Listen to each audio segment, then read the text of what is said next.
Hello, hello. How are you all doing? Great to have you. Orkin, Kaneki, Travis, Vivian, hi Ben, finally made it to one of your streams. Bloody great to have you. Much love to you from Miami, Florida. Beautiful. I think you're as amazing. I can watch you draw for date. That's very kind of you. Thank you.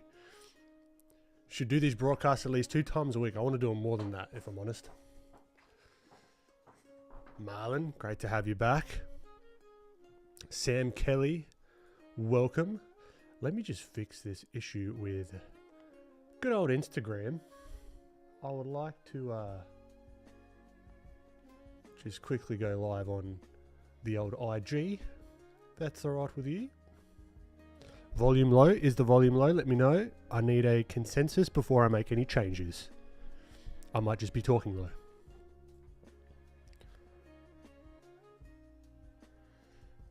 Stylized, art, study, and chatting. Boom. Public. Next. Copy the stream key. I need a button. I'm going to make it one day. I'm going to make just a button that does this all for me. I press a button and I'm live. None of this copying stuff over. This and that. It just works. Out of the box. Mark my words. I'm going to make that that streaming tool. All right. Is this going to work? We will see. Anyway, we got YouTube. And we got Twitch. Gamer Heroine, welcome back. How are you all doing? Well, thank you, Orkin. So yeah, up top, I'd like to maybe I'm going to start a new thing. Plugs up top, okay? If you like what you see in this stream is sponsored by me, okay? Links in the description. If you like what you see, we've got a couple of things. We've got the Filthy plugin, which you'll get familiar with very shortly, if you haven't already. And also, if you like this stylized stuff, you want to learn more, I've got an 8-hour, 10-chapter walkthrough tutorial available right now. It comes with a 40-page PDF field guide and some 3D models that you can learn from. But more on that later. Links in the description. All right, I'm trying a new thing. Reordering the plugs. Switching it up on you. Okay, so it turns out Instagram doesn't want to stream today. Lovely. All right. Well, that's all right. I'll try it. I'll try in a minute. So, what I'm thinking today. Sam Kelly. I'm an artist working in games in Melbourne. Ah, awesome. Legend, Melbourne. Close to home.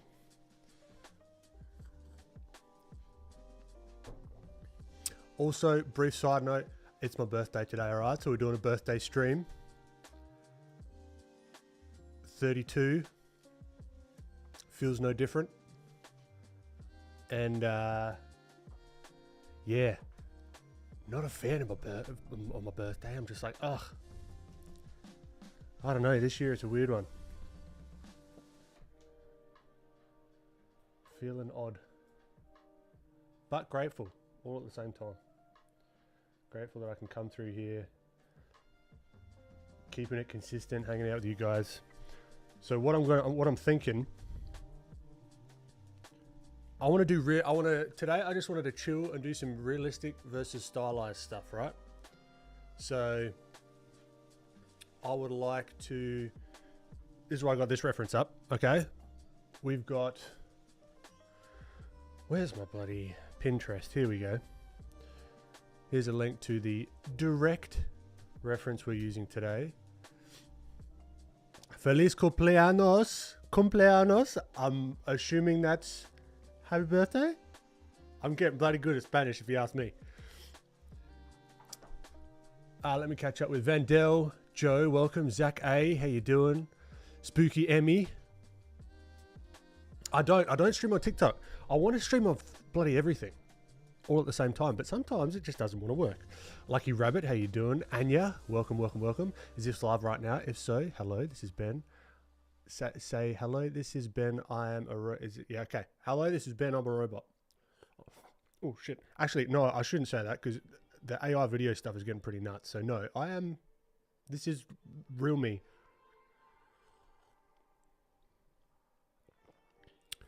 Is the volume low? Can anyone? Yeah, because I haven't changed any settings. My apologies, Travis. Thank you for the birthday wishes. 30 is the new 20, so I've heard. Well, then I'm 22. I'm getting old. Nah, the way I see it, when I'm 40, I'll be like, oh, I was so young when I was 30. And when I'm 40, I'll be like, oh, I'm so old. And then when I'm 50, I'll be like, oh, to be 40 again. And then when I'm 50, I'll be like, oh, I'm so old. And then when I'm 60, oh, to be 50 again. It's just a whole cycle, you know? But anyway, I digress. Realism and stylization, right? Someone was asking about a bit of my background. I'd love a quick rundown. Okay. Ben, remember when you were 31? How young and naive I was. Oh.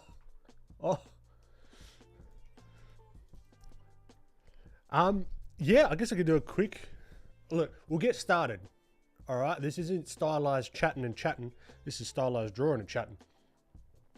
Art study.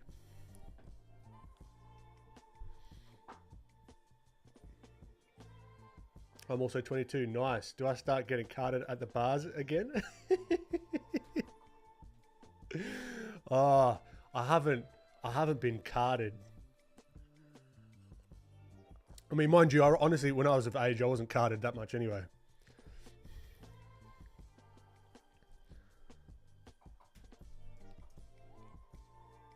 Because I don't know, I've been 6'3", 6'4" for about a good decade and a half now. This is Distract Ben, mission accomplished. Honestly, heard 30s are the best age. We'll see. I'll let you know in my 40s. Whoop. Hold on, getting phone call. Let me. All right. So realistic versus stylized. We're just gonna chill. I'm gonna play around with demonstrating two different ways of thinking, right? Or one of the two, or a couple of different ways of thinking that you sort of swap between, that I swap between, mind you. This isn't the way to do it. There is no right one way to do it. If you have people telling you there's one way to do anything, tell them come talk to me. We'll have a lovely conversation. And we'll talk about it like adults. Oh, also, got accepted into Lightbox. So me and this fella, you might be familiar. If you're not, oh, you're missing out. Let's have a look. I should really do a post. I've just been fucking hammering the coding stuff. Me and this Mr. Rembert Montold are going to be at Lightbox this year, sharing a booth.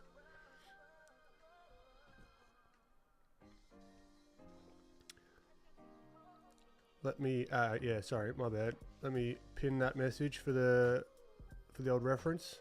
Hopefully that helps.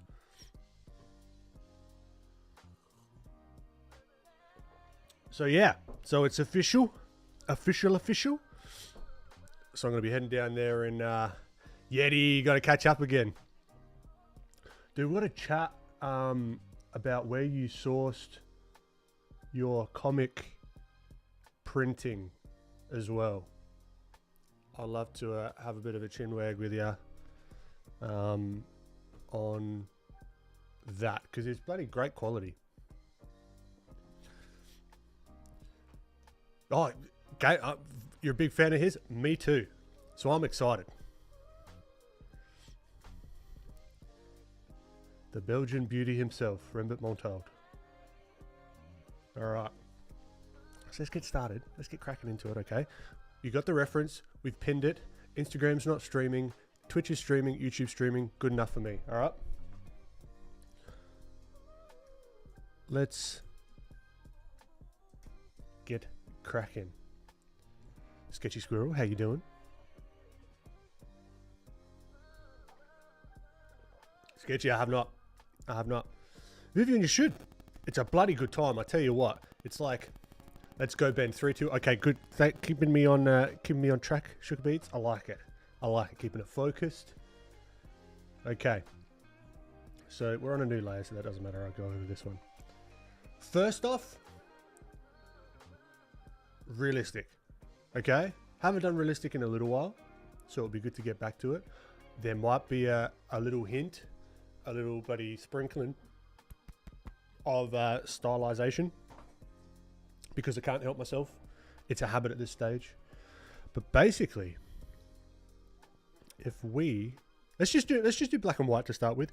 We may throw some color. Oh my god, indigestion, coffee. We may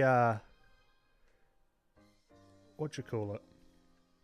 Whip a few hues around the place if we're feeling like it. But really with realism, it's a measuring game.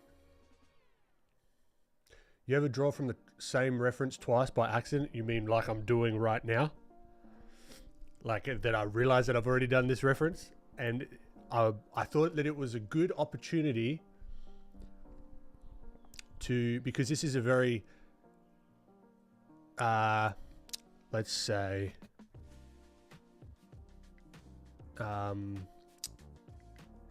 it's a good, there's some nice shapes in here that we can stylize later, right? I'm well aware that I think I've only done this guy in gouache. I think I might have done this guy in gouache. But there's such nice shapes in here that I thought, and if I'm honest, I just cracked open Pinterest before stream. I'm like, shit, what am I going to do? Like, what reference are we going to use? Because I wanted to do realism and stylization. But, see, I'm already going abstract here with it. Let's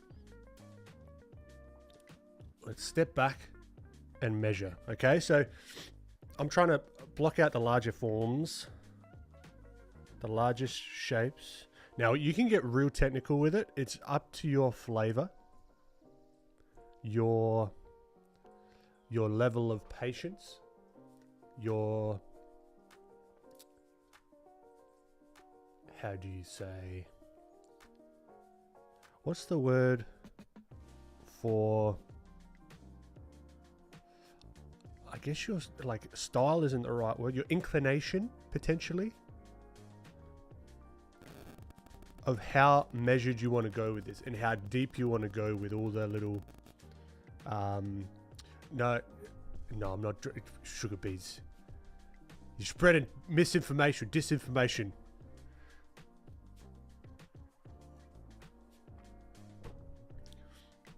No, I'm on a Cintiq Pro 32 big boy. That's not, I call it that. That's not the, if you Google that, that won't show up. But the, yeah, the Cintiq 32, lovely little piece of machinery. All right, so we're, yeah, realism. So we're going to do realism first, then stylized, and see how they differ. Well, at least like see how some of the thinking that I'm doing differs. So I'm just blocking it in at the moment. All right, hopefully this is quite small, isn't it? This is also the issue. Any of you streamers out there, you get a big tablet, you don't need to zoom in as much, but then people can't bloody see anything. But yeah, I got a second hand. I got this guy. This is not sponsored. I got it second hand on good old Facebook Marketplace. I think like the day that I landed back in Australia from last year, going to Lightbox, because I never used a Cintiq really before for any stretch of time, but I was using it a lot over there when I was doing some stuff with Proco at their studios, and they've got all the nice fancy Cintiqs and all that. And I just couldn't go back. I fell in love. Not ad, No, Ad, no one's. This is just honesty. I mean, as I've said many a times, Wacom, slide into my DMs. I'm open and willing for Cintiq to upgrade this bad boy.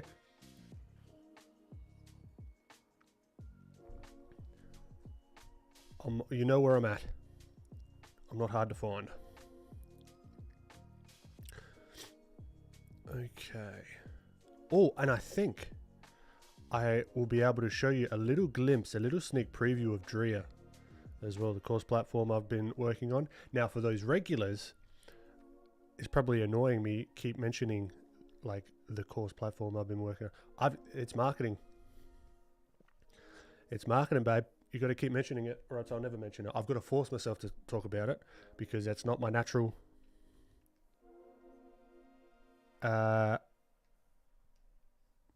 What's it? My natural state to be talking and like marketing. Contrary to what some of you might believe, all the marketing stuff doesn't come naturally to me. All the self-promotion, that kind of thing. It's just like anything. It's a learned habit. And you gotta work that muscle. Okay, so here, let's go back to the drawing. Not kidding. I appreciate it, Spooky. So what I'm doing here, it's all measured. It's all measurements, okay? It's a very 2D way of thinking, at least for me, at this stage, at the very least. And I'm not thinking. This is kind of, there's a crossover between Stylized and Realism here, where at certain points within a drawing, I'm not thinking about the thing that I'm drawing. I'm not saying, okay, I'm drawing an eye, right? I'm thinking, oh, I see this weird shape right there, right? And that's what I'm drawing. So you can intellectualize it a bunch and say the primary shapes, the tertiary shapes, all that kind of stuff. To put that in the way that I think of it, do the large shapes first because they're easier to get your head around. And it's almost like if you're trying to fit, say you're doing some organization, okay? And you've got a box, all right? First of all, let's say you've got a thing. Let's say you've got, I don't know why this popped into my head. Maybe because I watched the Dyson keynote of their new vacuum cleaner. But you got like the Dyson whatever, all right? Stay with me. This is weird, but stay with me. You got the Dyson hair dryer thingy, okay? Whatever that looks like. You've got the thing that you know you want to put inside the box. Wait, is this a good analogy? I'm making this analogy up on the fly, so forgive me if this doesn't make any sense whatsoever. But if we know what we've got to fit inside, we've at least got to know, okay, we've at least got to know what size box we're putting the hairdryer in, or the object that we're trying to organize. Because if we get a box, this is like super skinny, but like this is the hairdryer's size, like you're not fitting bugger all into that, right? Doesn't make any sense. So this way, we're setting up the box, right? The larger shapes first, so we can more comfortably arrange or organize the smaller shapes, the hairdryer, into that box. Otherwise, it doesn't make sense. It's got to be the correct shape. Now, that's actually listening to myself say that, forget that. That was a shit analogy. Maybe it clicked for someone. Larger shapes first are easier. And then you go down in smaller and smaller shapes. Keep it simple. They call it enveloping at 19th century art school. Boom. There you go, Sam. Enveloping. I was trying to come up with a different way of saying that, but yeah, whip an envelope around it.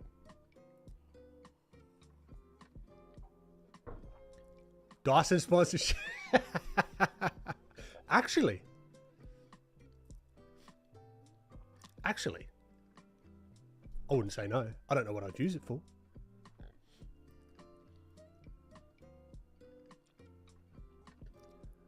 I'm not thinking benevolent. True. How did you get into art? Yeah. So basically, I've been drawing on and off for most of my life. Right. Always had an interest for it. Loved it. Never did it for anything other than trying to get better. And only about, I look back, it was only about 2 and a bit years ago that this kind of social media-y stuff became more of a focus for me, because my background's in software development and design. So I was just doing that for most of my 20s.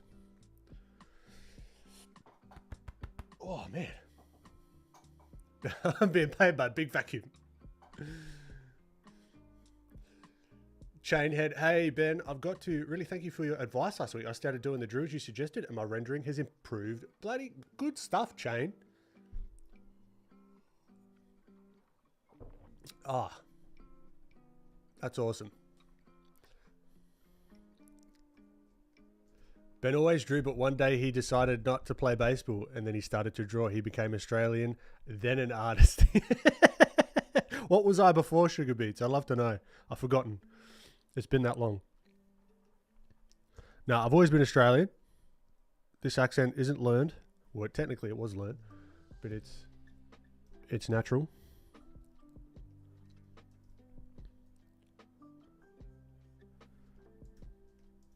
All right, so I'm trying to find, and there's many different ways to do this, like the realism.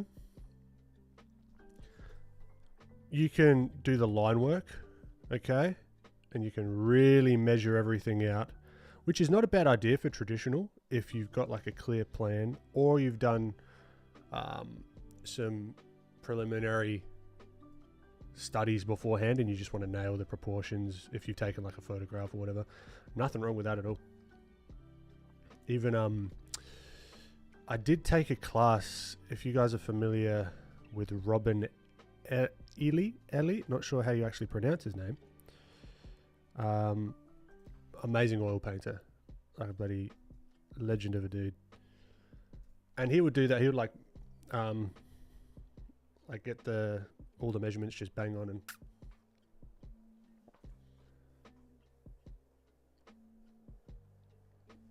I now understand vacuums. Thanks for of course you meet. Ben was trying to reinvent the Hoover. Ben got an ankle injury, so he had to do art. That wouldn't have stopped me.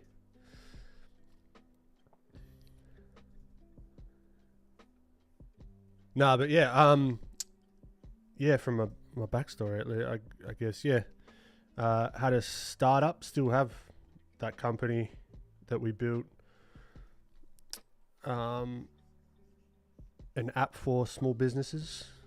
Think personal trainers, massage therapists, etc., to manage all their bookings, payments, clients, and finance. And it is an app called Keep On, and that was my main focus for most of my 20s.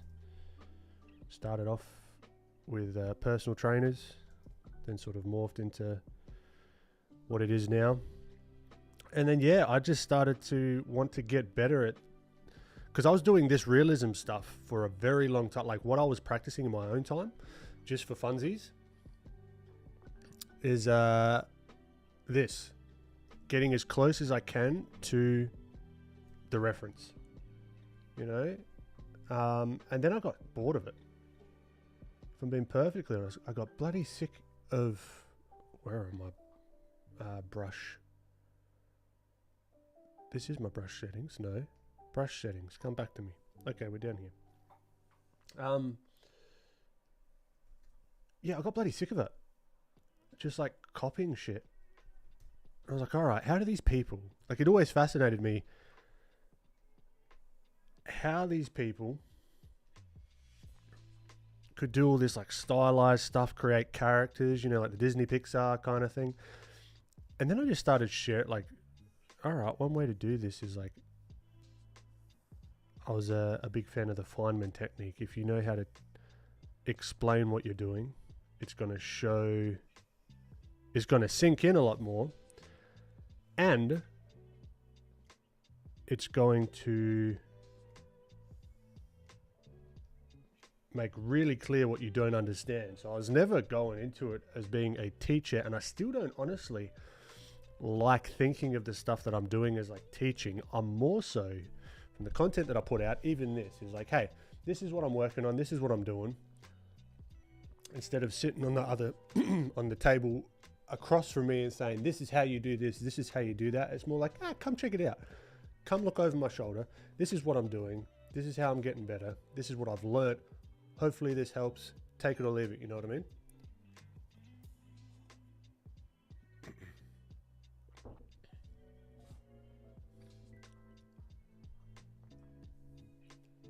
Honestly, can I say I thought you were teaching? Yeah, I mean,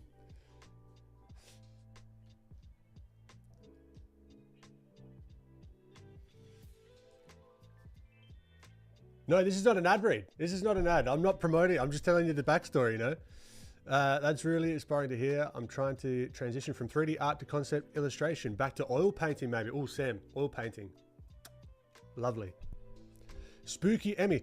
No, but this is the thing. By accident, it ended up that people seemed to enjoy what I was putting out there. So then I started to think about, okay, from what I've learned from like the business space, albeit in a completely different realm in the software space, let's see what this looks like if I start thinking about it as a business and like put out a little tester product that I'm like somewhat happy with. And kind of from that, it gave me as like, okay, cool. This can be a viable business. And then I just shifted my focus into doing the content stuff. And then I took a hard right turn into physical products and doing sculpting and handmade resin casts, which arguably was a mistake financially, just because of the time that it took. They sold out, which is great. But that was kind of like, not silly. I'm glad I've done it because I want to do it in the future and it's all set up and it's ready to go. But then I took a detour into that. And now the next chapter is really hammering, or coming up soon, is really hammering YouTube. Working on the course platform with my good mate Francis, who's also built the other app that we're working on. And then I'm host. It's like a really nice without sounding wanky, like symbiotic kind of product, because it's a product I'm using I'm using it every day. All right, so I'm like customer number one. And the cool thing is, if I don't like something about it, I'll just change it. If it doesn't make sense, if it needs to be improved, tweaked, whatever, I can just hop in there, make the change. Boom, done. So yeah, that's a brief little thing of where I've gone, where I came from, where I'm at right now. Filthy only deleted my system 3 times this week. It's very pro user. Is that it? That's not bad.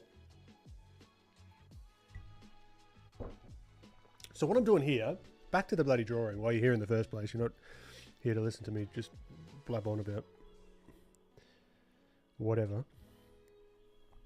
I'm starting with a very like subtle mid-range. Let's get our shape dynamics back, but I don't want the size of the jitter. I want the pen tilt. right? So I can still have the pen tilt, so I can do this kind of stuff. You don't have to, it's just a preference. I like the pen tilt. The pen tilt's quite nice. Vivian, no, of course. Thank you for listening.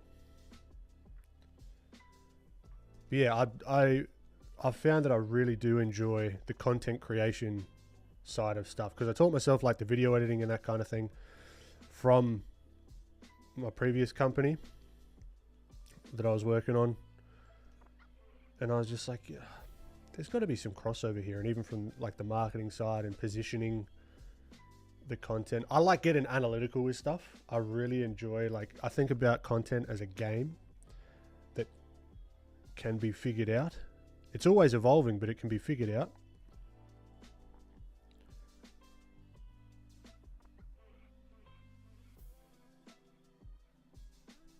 Which is not the usual from what I hear about people. Like a lot of the time I hear it's like it's kind of an afterthought. I think it's got to be part of the fun of it, you know what I mean?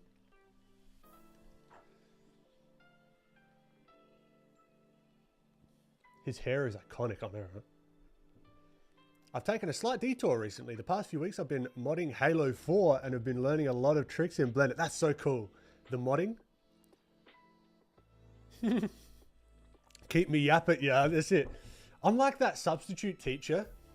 I don't know if you guys ever did this back in the day, or if you're doing it now, whatever, depends on how old you are. The substitute teacher, or there's a teacher that you just know, you get them going on a topic, and you're like, oh, miss, what's this, that, and the other, whatever it was, and they'll just start talking, and then before you know it, you've wasted 25 minutes of a 45-minute lesson, and you're just like, fucking, yeah, boom. And you just like sit and then ask again. You keep probing. This is what we're doing now. It's tangent time. I'm going on all sorts of tangents. But this, okay, what I'm doing here, I'm bouncing, I'm pinging all over the place.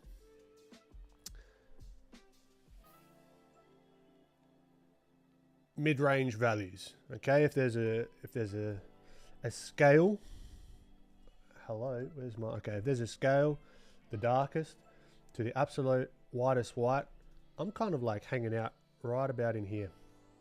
Because what this allows me to do, right, if there's like a line here and it's like, bing, this allows me to sort of stretch out either way as much as I want. Hey babe, Christian, how you doing, man? Ben, what size canvas you working on? This is like a 4,000 by 4,000 canvas. This is like a typical stream canvas, because then I can just like scoot around and do all sorts of stuff, you know?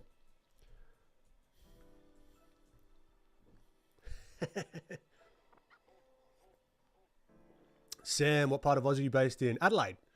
Would love to get self-sufficient and get out of the big cities. Yeah, Adelaide. And that's the thing, like, the cost of living here compared to, say, like America is a big part of why I'm able to do this, and like my circumstances with my partner and that kind of stuff is a big part of why I'm able to sort of work on this dream of making it big in the content world. Venthos, why thank you.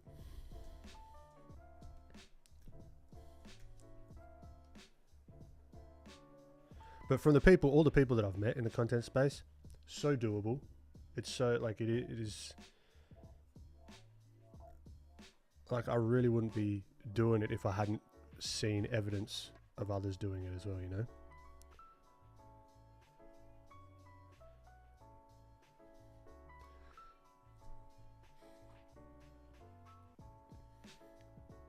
Explain color theory. You're joking, are you?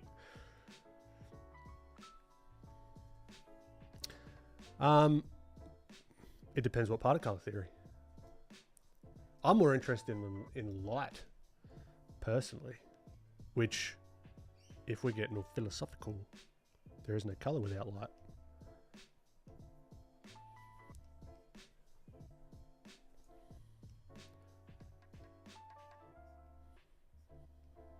Right, so here, you notice I'm sneaking up ever so slightly. Ever so slightly. Going either way of the values, you know what I mean? I'm just like taking a little stroll up with this value. And then I might go back down here with this. Oh, you can't even see it. Back down here with a little bit of a darker value, you know what I mean? So I'm kind of creeping up on the values. It's one way to do it. It's not the way. It's not the only way that I work. It's just one way you can do it. You notice it's feeling a lot more realistic than most of my stuff. But then we're going to do a similar thing, whether it's just line work or whatever, and we're going to do some stylized shapes and shape it out. Oh, Sam, you bloody legend. Thank you very much. You're too kind. Means a lot.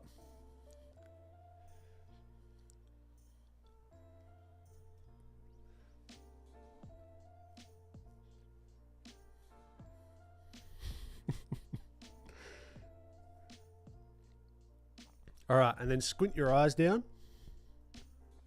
I'm squinting my eyes. Now this works, for me at least, with values. And we've got to train our brains to not like label things like the whites of the eyes. Because if we squint down, those whites of the eyes basically go into nothingness. You know?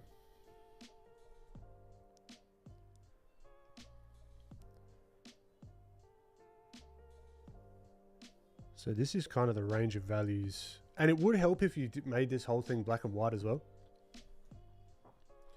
Or can you have to teach us colors mathematically, Ben? Oof. You're looking at the wrong person for that. Now, see, I'm going all stylized. I'm going all artsy-fartsy with the hair. The goal here is to keep it realistic. I mean, I guess we're not trying to do carbon copy. Like a carbon copy of the photo, but it is a good practice. Right, the subtle value shift of his cheek.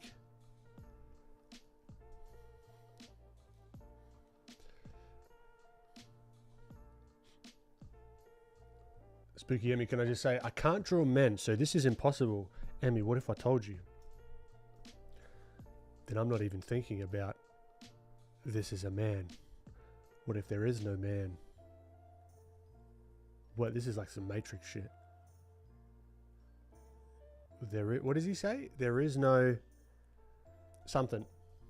There is no tablet. There is no color. There is no values. Cowbell, how you doing? Hope the little one's doing well. I'm sorry, you actually... I'm glad. You're going to have some fun with this stuff as well, you know? Like, a lot of people taking this shit way too seriously. Have a bit of a laugh. And that's been the best thing about me actually putting myself out there a little bit more online, is meeting people. And just like... having fun with it, because I was very siloed here.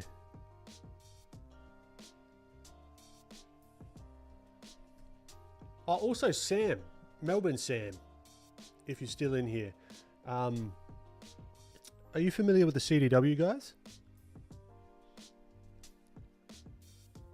Sam, what's going on, dude? Great to have you. Hope you've been well. Hope you and the lady are doing lovely. Early on when you were moving from realism to stylized, did you do a lot of value only grayscale stuff? And if so, would you recommend it? I didn't actually.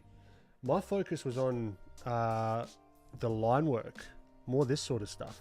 Because I knew how to lay values down to a certain degree. I didn't understand much of inventing light and all that kind of stuff. But this is kind of the structure that you can then use to then light it however you want, if that makes sense. So this was kind of my first port of call. Trying to figure, it might not reflect what I was posting, But what I was thinking about mainly was the line work stuff.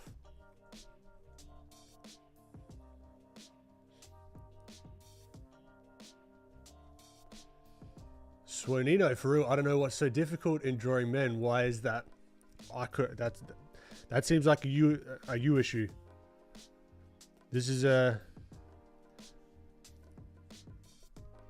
self-limiting thing, because I'm not thinking about any, like, even the features here. I'm not thinking about this as a bloody ear. I'm not thinking about this as an eye, a nose. This is just a weird triangle poking out of this other weird oblong shape here, at least in this way of thinking. I think it's time. I think it's time. Let's pump the values. All right. See, if you look at how mid-range I am. This is the darkest dark I've gone. And if you put a value at 44% darkness.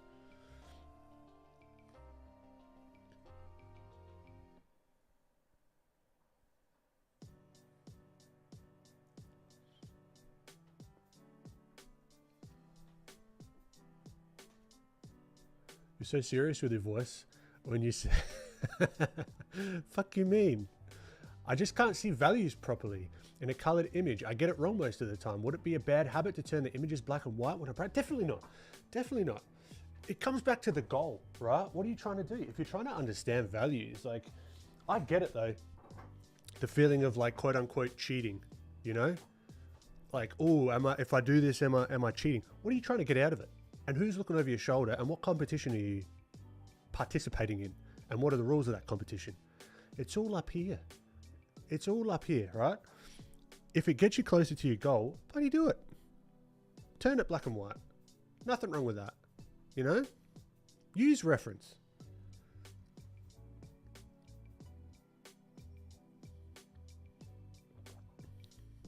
I work with, oh, you do work with a few of the CDW teacher assistants. Oh, nice one. Yeah, I know a few of those guys because they started down here in Adelaide. I know, I actually caught up with Simon the other week. Good mates with the CDW crew. Good people. Ben, can I ask how you go? Well, hold on. Ben, can I ask you about how you do the stylized drawing? Like, I only can use a reference. So how do you see the photo stylized? Well, this is what we're going to get into later on. This is what we're going to start here, and then we're going to do the stylized.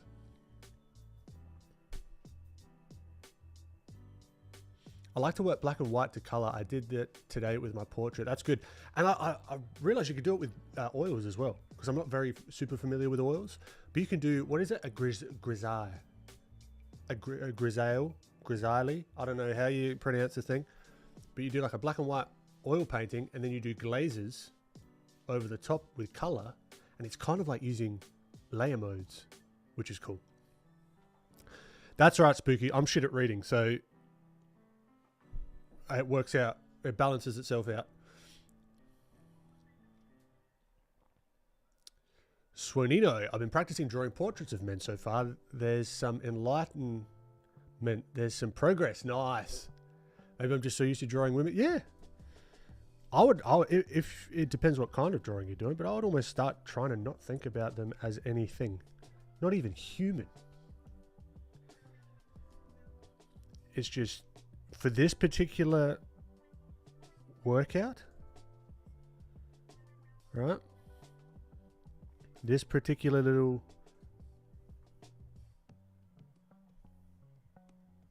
exercise, where this is no one. I'm sure he's lovely in real life, but what for our purposes right now, nothing. He's nothing to me, except a combination of shapes that don't make any sense in isolation.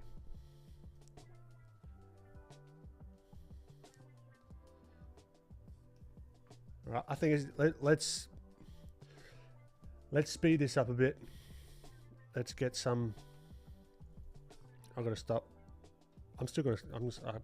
You can't stop me talking, but I'm going to focus more. So I'm going to squint down, see if I can darken some of these values. And you notice I'm not like, what's the word? I'm not blending anything. There is no need yet. Blending would just confuse things, for me at least. You do what you want, but you're a braver person than I if you're going to start blending at this stage. You're crazy.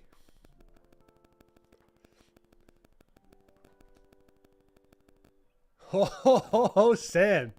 Don't even. Yeah, sounds good, Sam. Sounds good. Your previous message, not the one that you're trying to cancel me with.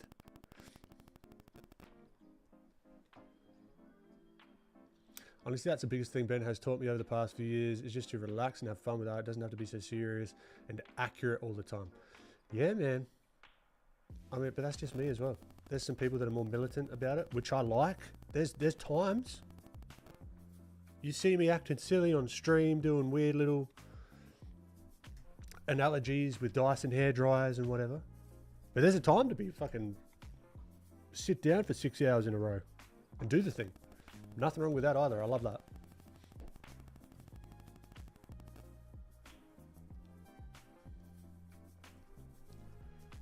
All right. So this would be like a high, what they would call like a high key. Well, it's not even a high key. It's just like not a low key.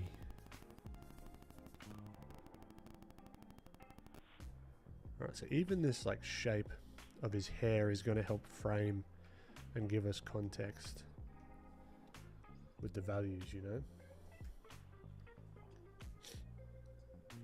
Also, the Italians would do a green grisaille called verdaccio, and the green interacts with the layers of glazed peachy skin tone to make it more natural and less sit. Ooh, Sam, that's great. I had no idea about that. See, I'm so ignorant when it comes to this stuff. I was chatting to old mate Remby the other day. I'm so ignorant of art history, but not even like the standard art history that you get taught in school and whatever, but just people that you don't really. I've got to show you guys something, like some goals that I've got for my own stuff. Like there's, I can't even I'm not even going to try. I'm just going to say a made-up name if I try and remember it. But I'll show you when we go on a break. There's just something about it, and it's not your standard like Sargent and Soroya and like all those. They're fantastic. Nothing, not taken away from anything. But it's like the lesser known ones, and even there's some theories out there where like Rembert has a theory that one of these guys influenced J.C. Leyendecker, and you can kind of see it because he was around the same time as Mr. Leyendecker would have been studying. He won like some art prize near the school that he was working at, you know what I mean? So there was like connecting all these dots like with the strings, and you're like, you see that cross hatching? That is Leyendecker cross hatching, but it's not Leyendecker, and it's before his time. So it's like trying to find the influences of the people that everyone looks up to is pretty fun.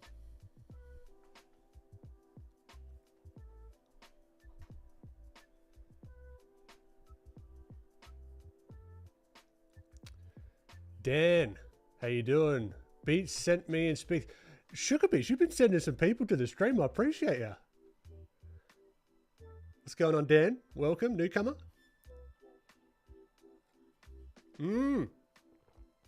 There is a outnumbered. There is an increased number of Australian Sams in chat. Do you have any Renaissance masters or any particular artists you like to look up to or inspire you? I mentioned a couple of them. JC Leyendecker, big one. Love that fella. He was, I mean, I don't know him, so as a person, couldn't tell you. His art, awesome. Rockwell, that kind of stuff gets me going. There's shapely, fun, light-hearted kind of stuff as well. If you're not familiar with them, but that's not Renaissance. That's nowhere near Renaissance. That's very, very far from Renaissance.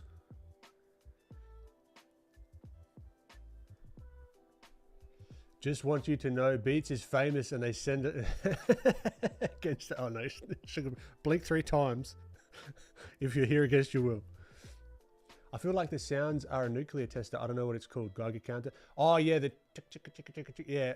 I don't know what's going on. It's the place I live, I think. There is some weird electrical stuff going on. I had to return a very, very expensive microphone because it was picking. I think I told you about this. It was picking up a bloody horse race from like not far away, but it was a microphone. It was like a shotgun microphone. Then I was like, all right, it's just a dud microphone. There's some like shielding that's not happening or whatever. Get another one, same deal. So it's, I don't know what's going on with that. Doesn't make any sense. Very frustrating, mind you. Adrian, what's going on? I'm doing well. I'm doing well. I love Norman. Yeah, Norm. Old mate Norm, he's a good one. Because that was the stuff that I saw when I was younger, and I was like, how is that even possible? Like, I just couldn't compute. I was like, what?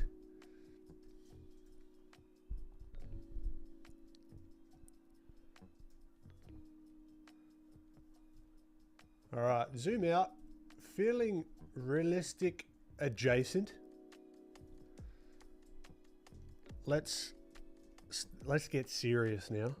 Let's turn on Raccoona Matata. Dan? Did you just change your name? Because I appreciate it. But, all right, Spooky Emmy, I see ya. I don't know what I can do about it. My deepest apologies for Sugar Beats actions. Almost bloody spilled it.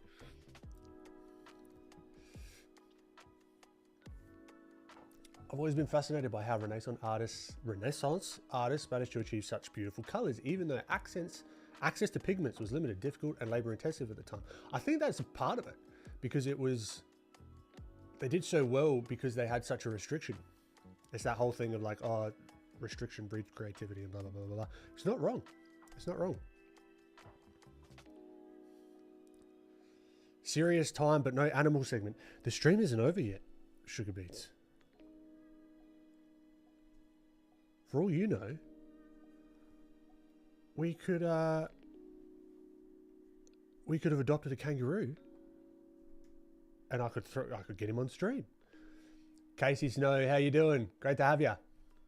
Yep, Monday for me, living in the future. It's lovely. You're gonna love it.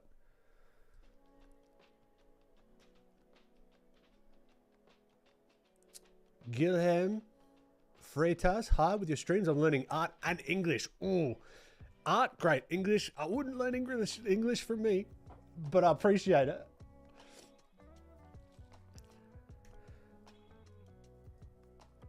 You would, I'm not held responsible for the quality of English that comes out of my mouth.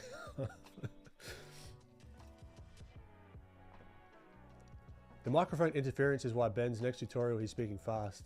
Like, and here comes the line work followed by a quick filthy plugin and a multiplier layer. But here comes...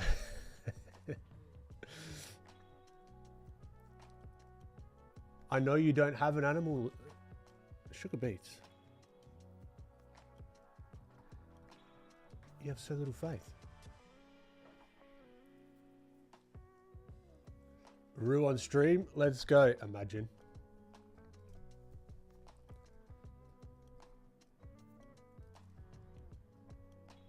I actually don't. I'm not sure about the legalities of, like. I think you can take them in as rescues, but I'm not entirely sure about the pet. I don't think you're allowed to have them as pets. I've never tried, and I'm not entirely sure that they would be good pets anyway. Are you interested in doing some oil painting? I got really into making paint and all those historical mediums. I got to go study at some of those ateliers in my early... Oh, nice one. Oh, that's my next... I mean, thinking of... Speaking of, I mean, this one. I show you every now and then on stream. A little oil, like, probably about like 20% done. I have a really bad habit of starting things and then not finishing them.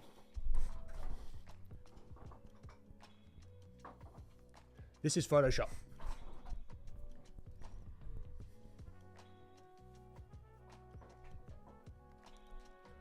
Hey, I'm Izzy from Maryland. I'm curious, what made you interested in this reference? The shapes. The possibilities is what I'm interested in. What could we turn this into? All right, I've got to stop. I mean, it's getting realistic to a degree, but we need to pump these values, if you know what I'm saying. Kangaroos are considered pests here in Australia, so I doubt you could keep them. Oh, depends where. I know about pests. Are they? I don't know. But they could do some damage. Like, yeah, they'll kick you. Like, I wouldn't mess around with one.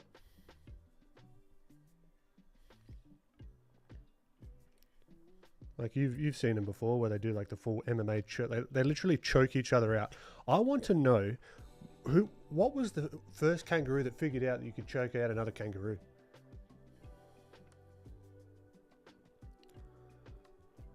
So many Australians. I know, right? Sugar beets. Oh, feels like home.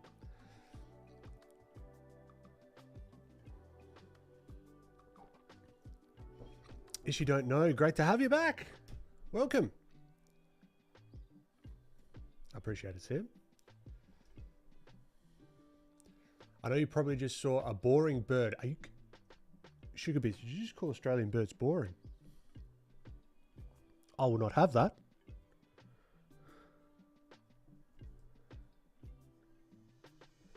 Have you ever seen a cockatoo in real life?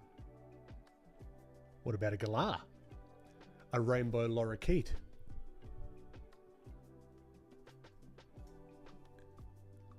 If not, you take that bat right now.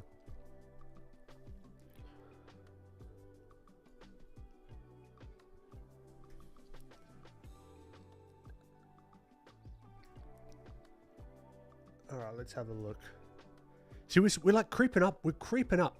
Just so slightly. We're just like, boop, boop, creeping up on the values, you know? We don't have to get all darkest darks and the lightest lights. In fact, I would prefer not to. I prefer if you leave your darkest darks and your lightest lights at home, and we just creep up on it. It's probably a better way to say that.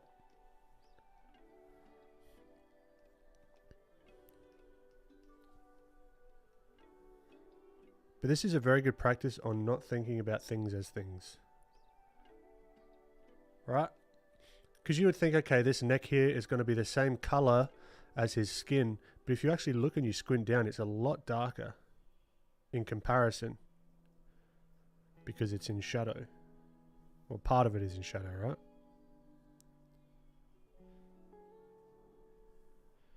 like even here, and then it sort of transitions down. Then we can go and look at the transitions within these shapes that we're creating.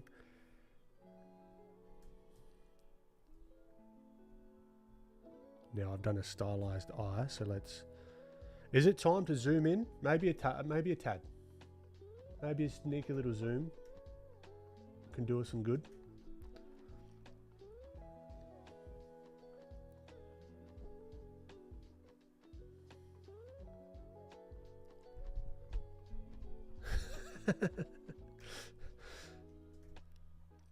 The galah is the only non-ratite Australian bird I know. Well, I guess ratites and kookaburras. What, Casey Snow, you're saying words that I have no idea what they mean. Ratite. Ratata. Ratata. What is a ratite? A ratite? Cassowaries and emus. Boom. Okay, fair. Cassowaries scare the shit out of me. Cassowaries can suck it. They freak me out, man.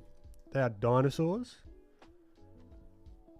They're so cool, though. They're very cool. If you want to look at it, if you want to see a dinosaur in real life, go to a zoo and check out a cassowary.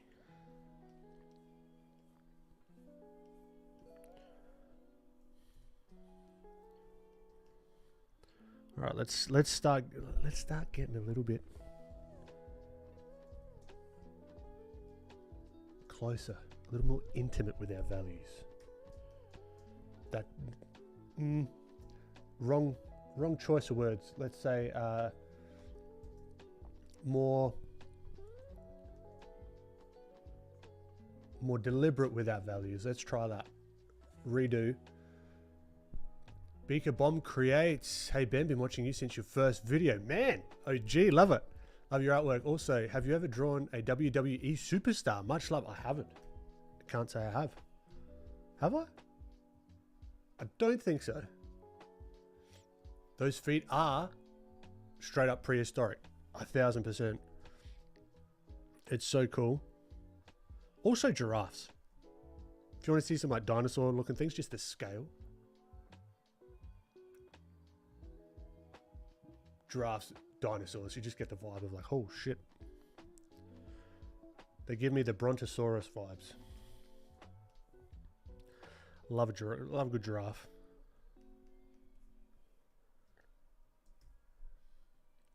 If you do ever make it out to South Australia, Monado Zoo.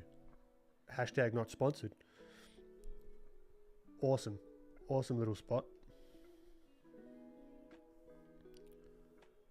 I think it's the second largest or the largest open plains sort of sanctuary for like giraffes and all that kind of stuff. It makes you look like, it makes you feel like you're in bloody Africa. It's that big. It's very cool. All right, what are we doing? Where'd you get the pictures from? That's a great question. Pinterest. I've pinned it on the top of chat for you, so you can check it out. Okay, let's see here. Let's see where we can mesh shapes together. All right, don't worry about.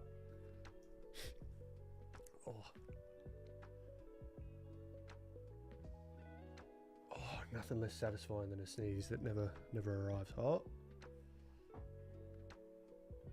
No.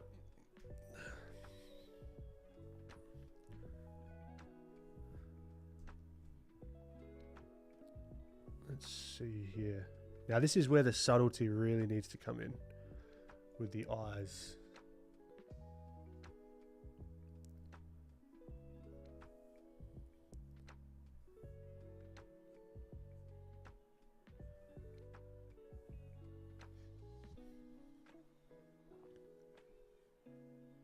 And yo, I gotta get my drawing stuff out too. I've been putting it off.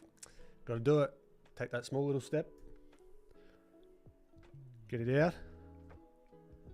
Make the first line. The first little scribble. And then you're in.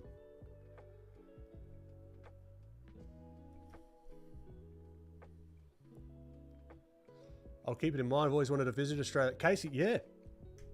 It's a nice little spot, the Minato Zoological Park, I think it's called, or something like that. Because it's also like I'm not sure if like a research kind of thing. Reminds me of Jurassic Park Operation Genesis. I don't know if you ever played that game. If any of you are old enough to know that game. One of my all-time favorite games back in the day. Alright, let's have a look at some of these subtleties. Lana. Hope you're doing well. Great to have you back. Hope you're feeling better. I think you weren't feeling too well last week. I'm not sure if that was last week or the week before, so forgive me if I'm mistaken.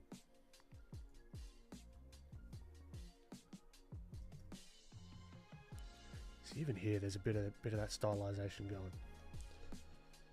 That's fine though. Nothing wrong with that. Let's merge it all down. So now we've got everything on the one layer. Now we can start carving. I'd really like to start carving in some of this background. Oh, I should have probably not done this, but I've done it.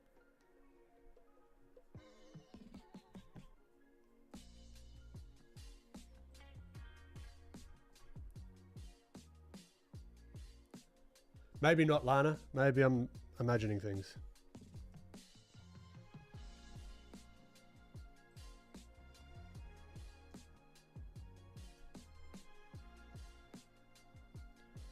So yeah, with realism, it's quite literally a big old measuring game. Yeah, Lana, regardless, I hope you're doing well. Super, what's going on, man? Great to have you.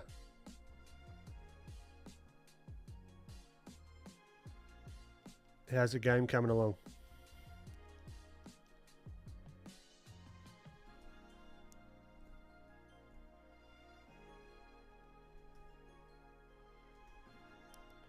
So now we can, these are really nice examples of planes here. Like even just putting this like little plane there on the cheek, it makes it pop out, you know? It does something. It's subtle, but it does something. I've been busy animating someone else's game. I've basically only done some small organizational things for my own game. You know what? Organizational, nothing wrong with that. Your future self will be thanking you for it. I've actually been doing a bit of that myself as well. Oh, Lana, where'd you go? If you don't mind, if you don't have to share that, but wherever it was, I hope it was a good time.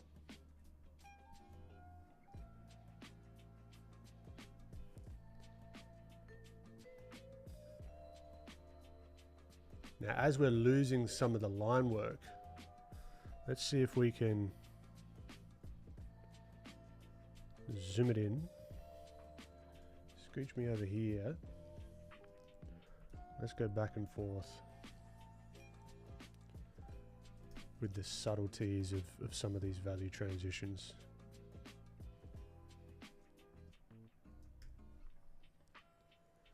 Ice Bear Shinobi, welcome. It's been a few months. The last big thing I did was make a saving system sometime in Feb. Oh. Funnily enough, I was making a saving system a couple of weeks ago. It's a pain in the ass.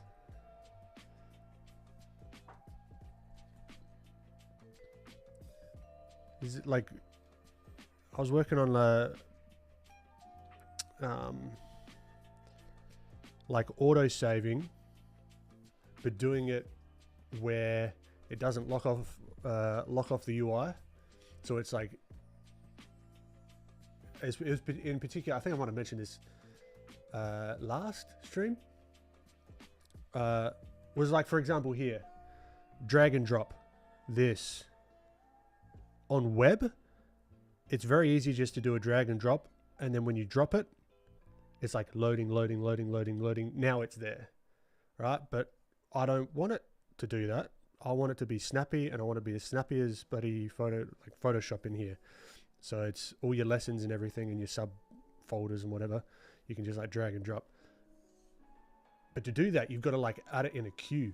So like every change, because you might drag and drop here, change the name, then drag this one up here and drag that one down there. All of those are hit. If you hit one of those, all of those at the server one at a time, all the UI is just going to lock up, and it just is an absolute pain in the ass. So then you've got to do them in batches, and then you've got to like debounce some nightmare.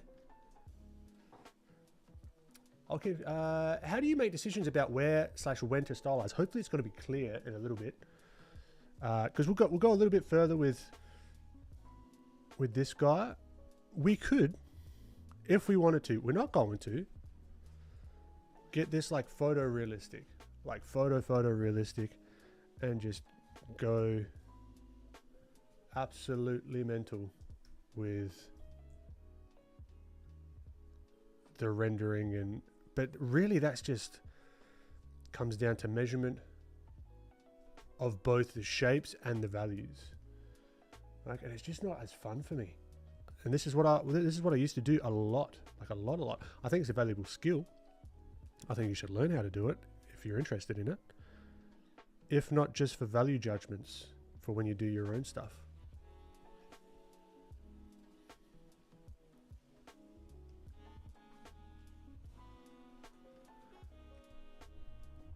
You dropped your iPad and almost sent $100. Whoa.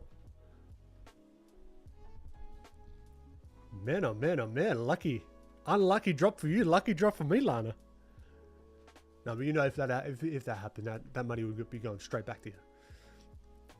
Yeah, it's a good starting point to learn what the rules are so that you know when and where to break them. But stylizing is way more fun. Tell me about it. Laguna to Pasadena and Disneyland, so sort of a vacation. Oh, nice one. Break a Bomb creates. Also, Benny, you thinking of making another tutorial? I'm thinking about making many. Either another character process like on your website or just another YouTube video. Thank you for all the tutorials you have done so far. I say this every week almost. It's coming up to be the season of content and the season of dropping a lot more tutorials. And I can't wait. You're almost sponsored by iPad. Almost. Lana, do it. You won't. Yeah, mine was a bit different. Mostly saving the collectibles and items you had, plus what level / checkpoint you were in, and then being able to load from the main menu as well as the pause menu. Yeah, I think my biggest mistake was focusing more about how it was going to load before actually saving stuff. It was just a pain. Yeah, I tend to get ahead of myself personally. Too fast, and then I end up having to step back, do one tiny little chunk at a time, and just get the thing working, versus like have the grandiose or like, oh, how's it all gonna work and blah blah blah blah blah. If you go to Laguna, let me know. I can show you around. Oh, nice one. I might take you up on that, Eddie.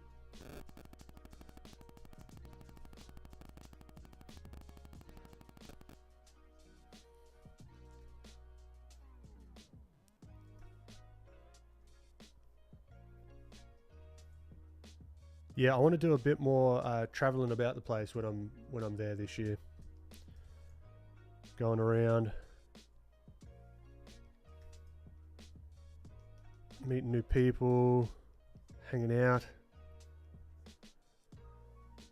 If I can swing it as well, I might do a bit more content over there.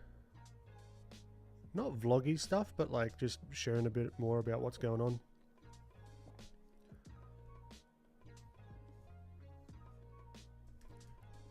Alright, so we're creeping up again. That's just how I think about it. We're just creeping, we're just sneaking up with these values, you know.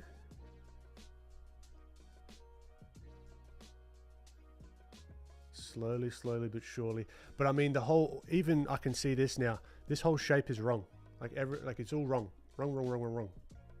Wrong from the sense of the shape. So then I would just spend hours coming back, reshaping, getting all this feeling just so, you know. And this is one of many ways to do this. But again, hopefully you notice that we haven't done any real blending of anything. These are all just shapes. I've turned off like the opacity, so it's just flat color.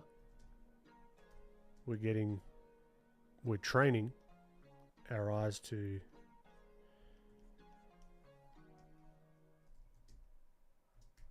understand the values as little blocks of shapes that can be transitioned not just by a tool in Photoshop, but by the strokes that we put down ourselves.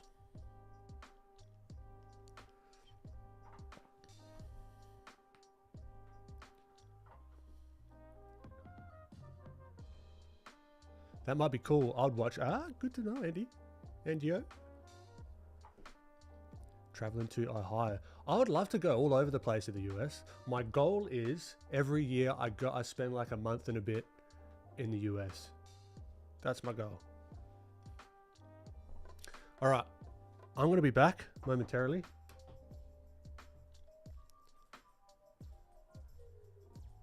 Give you guys to catch up if you haven't been following along.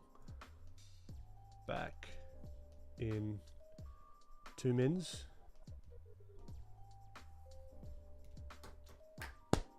See you shortly.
Oof.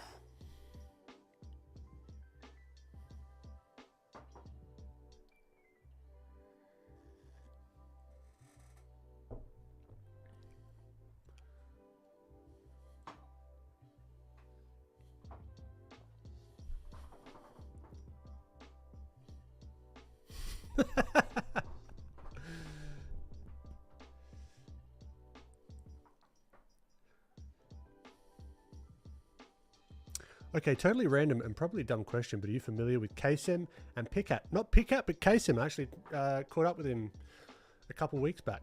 We might be doing some stuff together, which could be cool.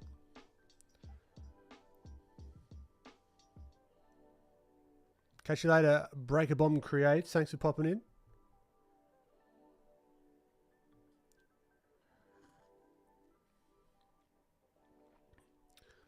Anything you have in mind when you struggle with just drawing loosely, like when you're so focused on making something good that it frustrates you? All good if not. Bit off topic change. No, that's cool. Because I mean, at this point, I'm not really switching my brain off, but I'm just like, there's a process that I go through with this. That it's just look at the shapes, and I can kind of just like, yeah, I've done this for so long that I know just how to go, and we can talk about whatever. So for me, the frustration sucks, right? Because it can kind of ruin your day.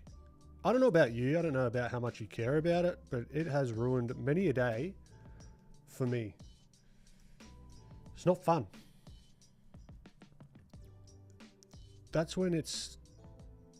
You could either go one of two ways. There's no right or wrong with this.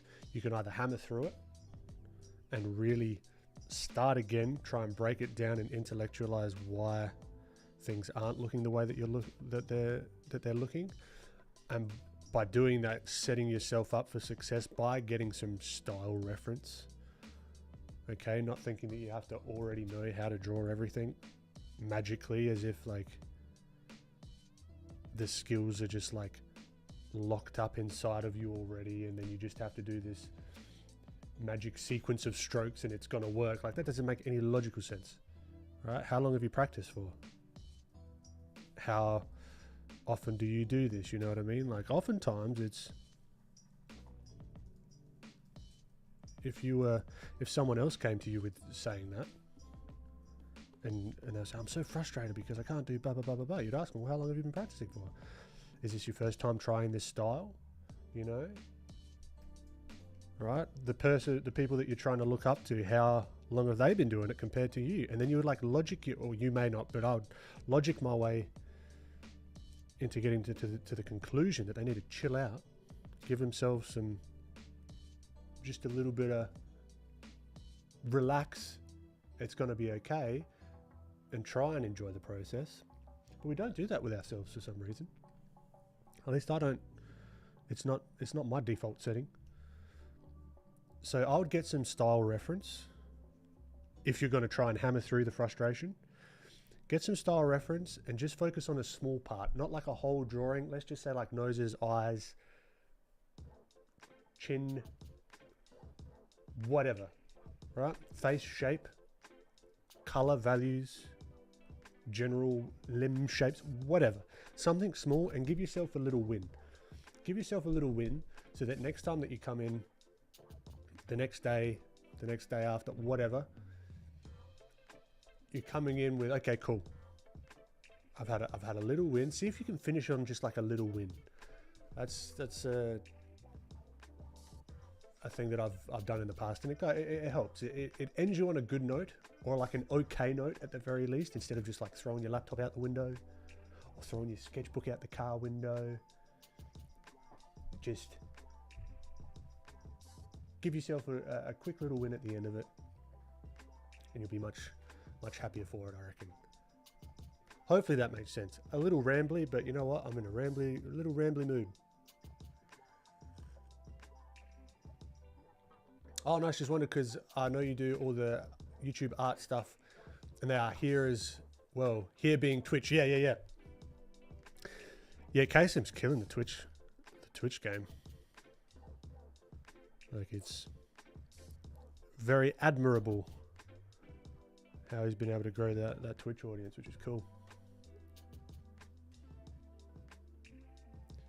If art were only perfection of precise detail, the camera would dispense with the need for artists. True, Marlon, but until we have a lens endowed with emotion and individual perception, or have the power of discriminating between the significance and the irrelevant, the artist will always dominate the situation. Where was that quote taken from? Twitch art community is a great one to get plugged into for sure. Yeah, definitely. It's going to be a slow burn. You know what I mean? It may or may not be, but it's just just showing up, you know, and people will find me when they find me. Thank you, Sugar Beats. You should go to Utah. Tons of great national parks. I'd love to. You turned off the opacity. What does that mean? Sorry. So the opacity pressure. So you can do this, right, which you may be used to, where you can like press lighter and it's lighter opacity, press darker and it's darker opacity. I've got that turned off. So whatever color I put down is the color that I put down. And that's it, regardless of how soft or hard I press. Why? It gives me full control over the values that I'm putting down. It's good practice. It's not something that I do all the time. But for this, I thought it was a good idea because we're trying to understand. The goal here is to understand how we can lay values next to one another to give the illusion of form in a more realistic way. Because you can very quickly say, if I wanted to do something with the transition here between the cheek, I could come in and smudge this all out and smudge this all out and then come back and smudge this up. And then I've kind of lost this edge that was there. It's very, very easy to do that. All right, so it's just a good practice to, at least I find, to just really isolate those shapes. And it's very like Lion Decker-esque as well, which I like.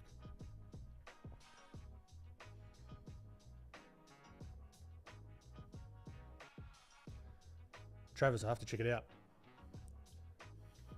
I wish you streamed on a day I could raid into you. Discoverability on Twitch is terrible, but once you meet some people, the raids and shout outs here can speed up growth very quickly. Oh, nice one. See, I don't even know what a bloody raid is. It makes... What's a raid? I'm assuming it's, from what I understand, it's when someone stops streaming, they point their stream to your stream. Is that a raid? I'm sounding like... I'm just not familiar with the platform.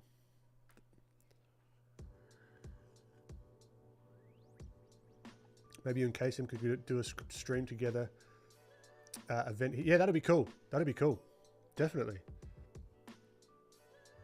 It's when you end stream and you can send all your viewers to someone else. That's the thing. It's such an interesting space.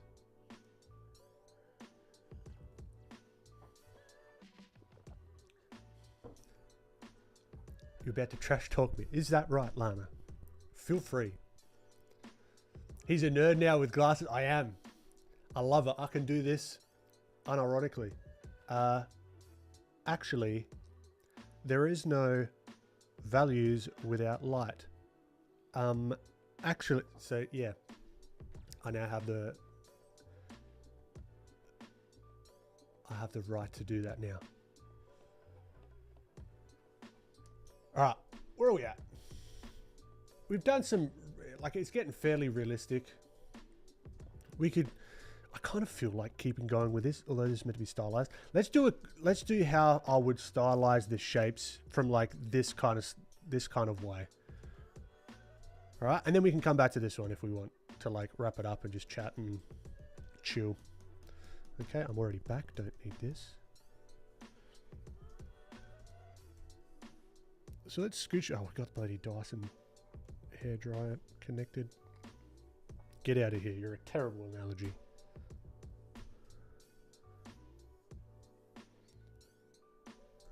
Okay. And realistically, this background should be a little bit darker as well. I'm seeing that, which might make this pop.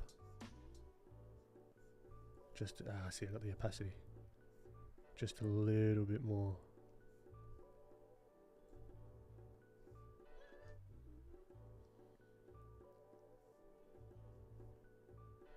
So then you can sort of like start carving in that nose.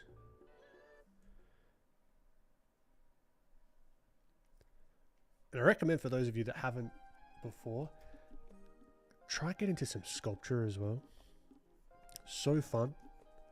And you can really start to understand form that way. Better than you ever can. Like, there's like progression to that. It's like, I would almost recommend doing traditional sculpting first, but a very close second, almost the same as the digital sculpting to understand form. I appreciate it, Casey. Happy to suggest raid targets if you ever wanted to try, but no pressure, of course. So what's a raid target? It's also a great idea to raid into other art streamers so they can meet you. Lots of art streamers ask what you are up to and will sometimes even show your art on their stream. You grow fast once word gets out. Fascinating. How on earth do I raid someone? See, this is what I got to figure out. I spent most of last year lurking around Art Twitch trying to get to know people, and I feel like I've met some really cool communities here. Would be more than happy to do what I can to help get you played. Ah, you're a bloody legend, Casey. Thank you so much. I'll take you up on that.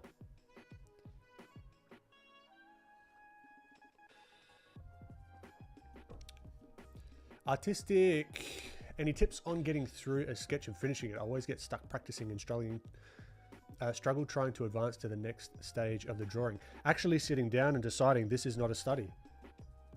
This is a sketch that I want to finish. I think that's a huge part of it. Sounds trite. Sounds like, oh, easier said than done. But I mean, I think that's not a bad idea. Like, unless you're doing that already. But I would actually make it an effort to say, okay, this drawing that I'm doing right now is something I'm going to finish. And it might not be in the same setting. Or throw myself out the window.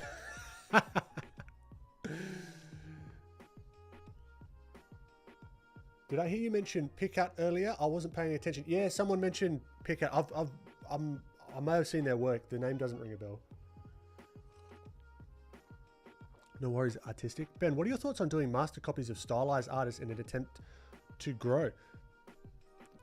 To grow what?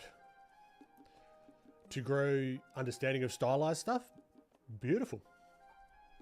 I reckon it's a great idea. I think it would be even better taking that a step further and with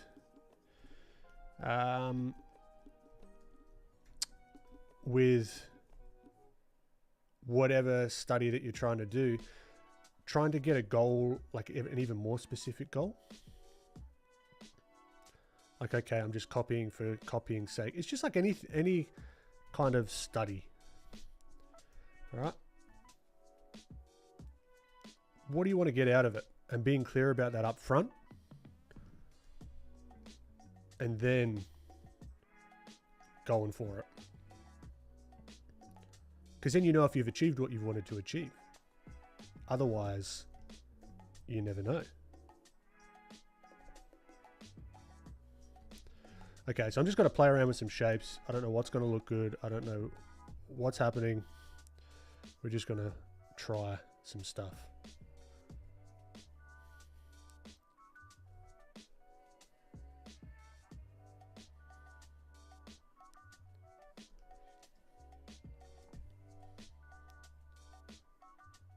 So we've got quite a large brow. So now I'm thinking, so this is very different from what I was thinking about with the realistic stuff, you know?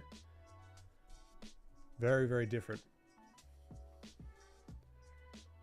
Picat, a VTuber artist. Her videos are really great and informative. I'll have to check them out. I've been drawing from Jin Kim, the Disney character. Oh, love it. Love a good Jin Kim. To try and learn about more his use of shape and structure. Beautiful. You're bang on track then, because I love that guy's stuff. Wolby, I'm doing well. How you doing? Thanks for popping in. Saw a really cool jumping spider yesterday. They are my favorite kind of spiders.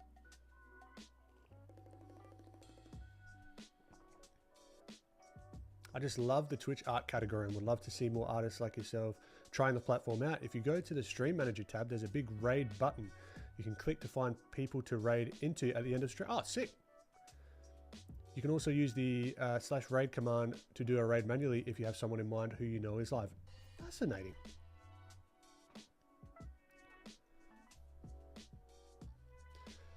Vivian, Ben, have you considered doing your own art book? I'd be all over that. I have been approached to do an art book. Not anytime soon, because I know what would be involved. And it's very easy to get distracted. And I could just see myself at this very point in time. I could see myself getting stressed out like crazy.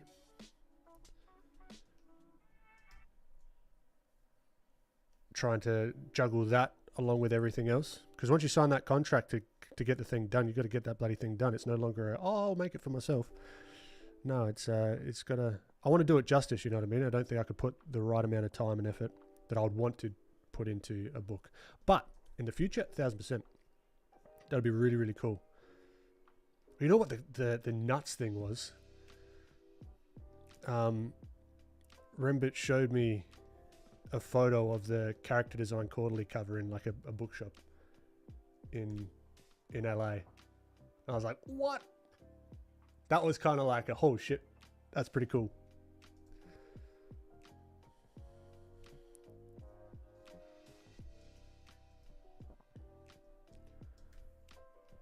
Right, so I'm just playing with shapes. Do they make much sense yet? No. But the shapes that I'm playing with, I might have said this analogy before. I'm going to dive deeper into, I really want to dive deeper into this in like an actual course where there's like this slider that I'm thinking about in any one point in time where it's like, okay, you got the 2D over here and the 3D over here. And at any given point in time, I'm like dragging it from one side of the slider to the other. Right, so here, for example, I might just throw the eye. 2D, we're in 2D land right now. Okay, but now, as soon as I start doing this and adding some structure, now we're in 3D land because I can then imagine a wireframe coming down, wrapping around the eyeball, you know what I mean? So it's always a constant back and forth between this way of thinking. And that is the getting really proficient at this and knowing when to use this and when to go back and forth between this is probably one of the biggest skills, the most useful skills I've learned. Because now here we're in 3D land because I see this really nice triangle shape of his face, you know. And we're not really going for, like, I'm not super going for likeness. I don't really care that much. I just want to play with the shapes. I think his forehead could even be jutted out a little bit more, angled backwards, just a tad. Now this beard, in all its beardy glory, could just be a shape in itself, you know?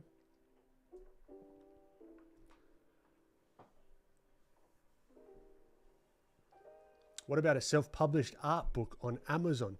I mean, there's that option as well, but I mean that also comes with all its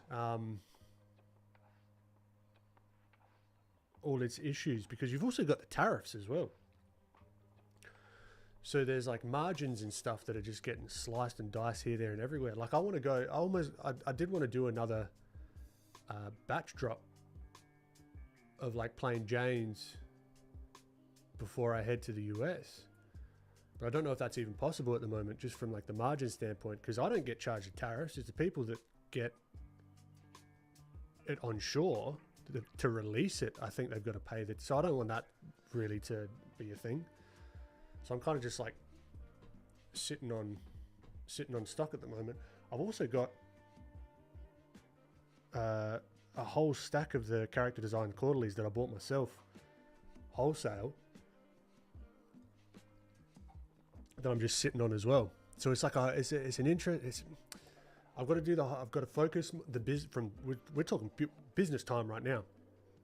From a pure business perspective, I've got to do the highest leverage stuff at the moment to really get this like at a sustainable point where it's like, okay, I can take the pedal off of this side of the business, because at the moment, if I don't make content, I don't get paid. That's how it is. And I've kind of had my foot off the pedal, not making content, because I'm building the platform. So that was like a calculator. Okay, that's fine. But there is a point where it's like, all right, if you make it sustainable enough, and that's just with growing the audience and making shit hot content on YouTube, basically, it's going to allow that to happen. So then I can maybe even use some of that revenue when it does become more sustainable to get other people on board, to keep that running, to then be able to do some more of the physical stuff. So it's like I'm just trying to figure it out. I don't have the answers, but I'll figure it out.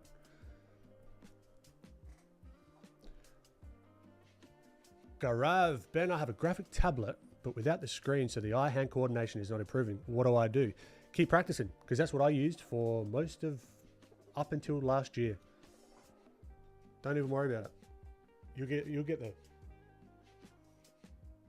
Vivian, I understand. Well, just know at least have one fan that would be so happy to have it. You're too kind. Thank you, Viviana.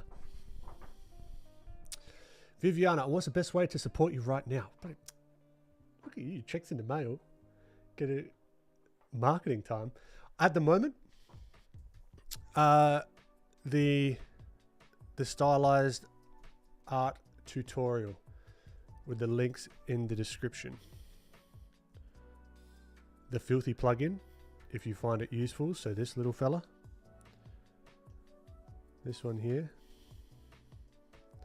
where it automatically fills all the things in. All right, you can do the hue shifts, the luminosity lock, all that fun stuff. You got that. And then it's also a fact of, from the business standpoint, actually having more things than just the one tutorial that I made quite a while ago. So there's so many plans. I tell you what, so many bloody plans.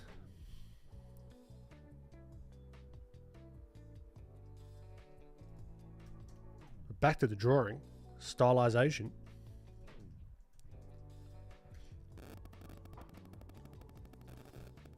What advice would you give to someone looking to start their platform, Instagram, YouTube, etc., from scratch and attempt to doing something like yourself and other art content creators?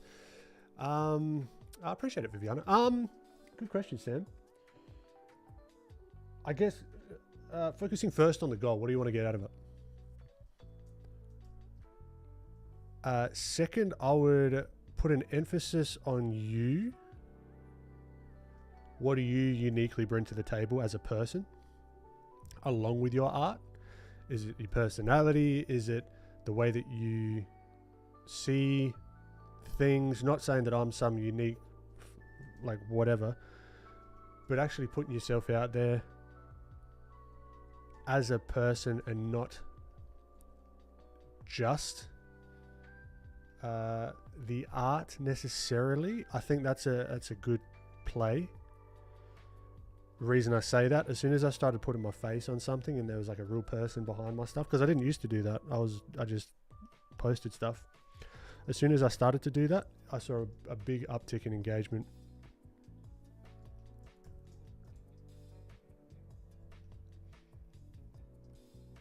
Because people are going to resonate with it's even like, I don't know about you, but I think it's true to some degree with like business accounts on social media.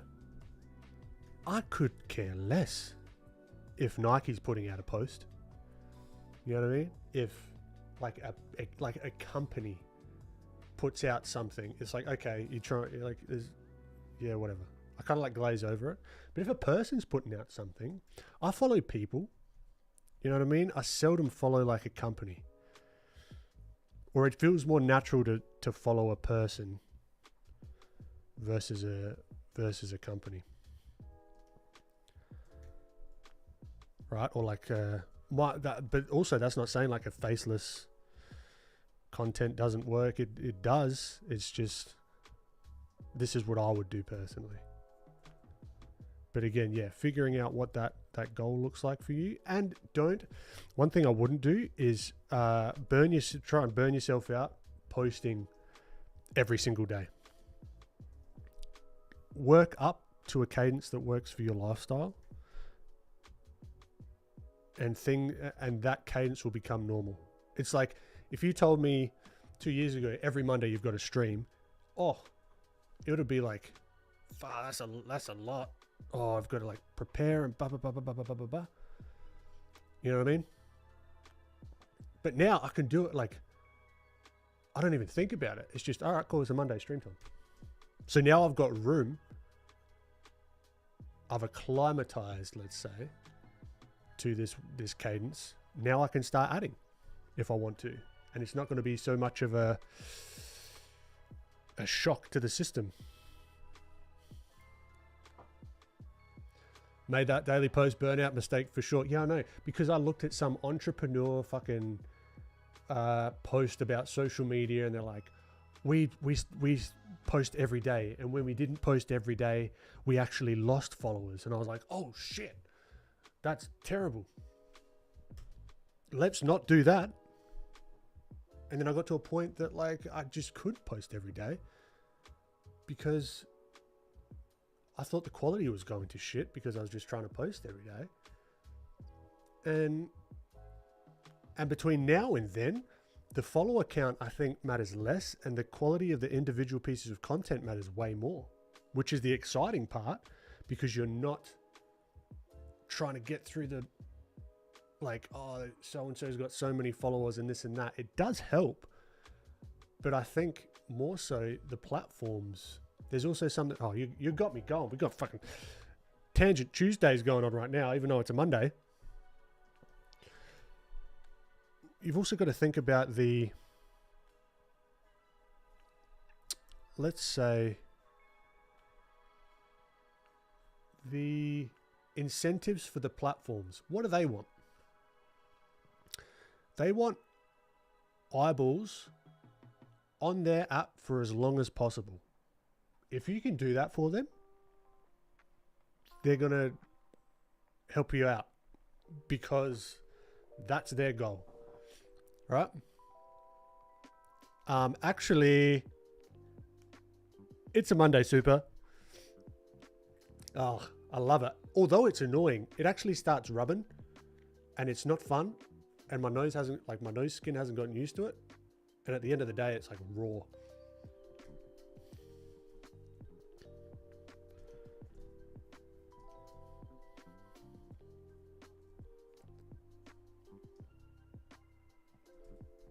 So we can just push this out just for a bit of fun. And just like, poof, look at that moustache. Imagine eating with that thing. Oh, I hate my glasses. I only use them to watch movies. I love them. Hard-working pilot. Welcome back, my friend. What are your top 3 character designs ever created? Oh, I couldn't even tell you, if I'm honest. If I'm being completely honest, as time goes past, I start to not like them more and more.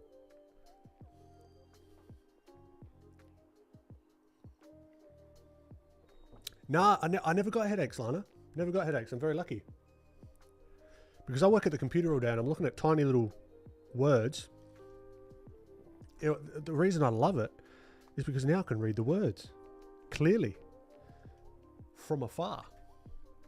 It's so much better. And as I mentioned before, I'm getting shit hot at Fortnite because I can bloody see where the crosshair is. It's great.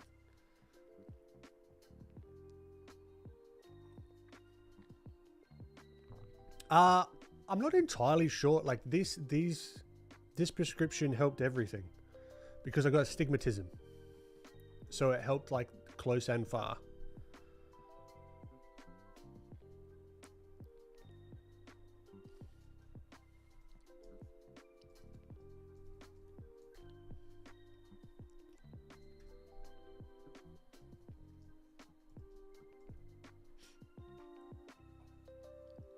So in my top 3 character design, oh man, I don't know.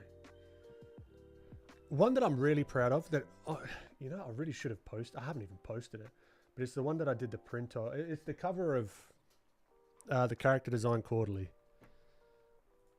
If we do Character Design Quarterly Ben. Yeah, this one. That there, because it like kind of hits close to home, because that's plain Jane. That's a sculpt that I actually did. And that's actually, that this is like the character playing Jane. Sculpt doing a self-portrait of her. So it's like very meta, you know? So that was the most fun, because it was kind of like I wanted to capture how can you even see it? Yeah. I wanted to capture how the time just slipped away when I was just getting into sculpting and trying to figure out what plain Jane was going to be, and like 2, 3, 4 a.m. didn't matter, you know? I'd forget to eat in like a good way because I was so into it, you know? But that's probably like one that I'm most happy with, I guess. From a technical, from an execution standpoint, there's things that I would have changed about it. But yeah, from like an original character kind of thing, that's one that I was pretty happy with. Are you interested in 3D painting? Alice? 3D painting, what do you mean? That's really good, but I meant in the worlds. Oh, okay, good. That's a lot easier. Or is it?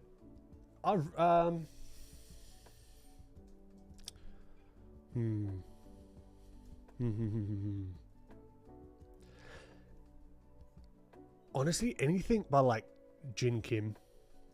We mentioned him earlier, right? Ben the Who Are. What's going on? Great to have you. First time chatter. Yeah, Alice, you talking about like texture painting? If so, yes. I just haven't. I would love to learn more about that because I just haven't spent enough time. Jin Kim's great. Anything that he does, awesome. Who else? Was it Mignola? Mignola? Mike? Hellboy? Top 3.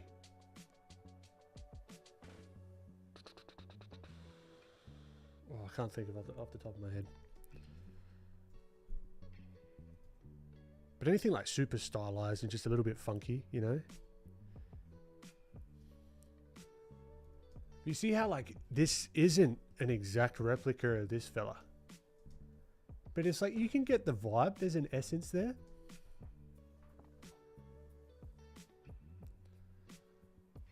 Adam, what's going on? Yeah, yeah, I do have to set up the bot, Casey. Set up the bot to block the bot.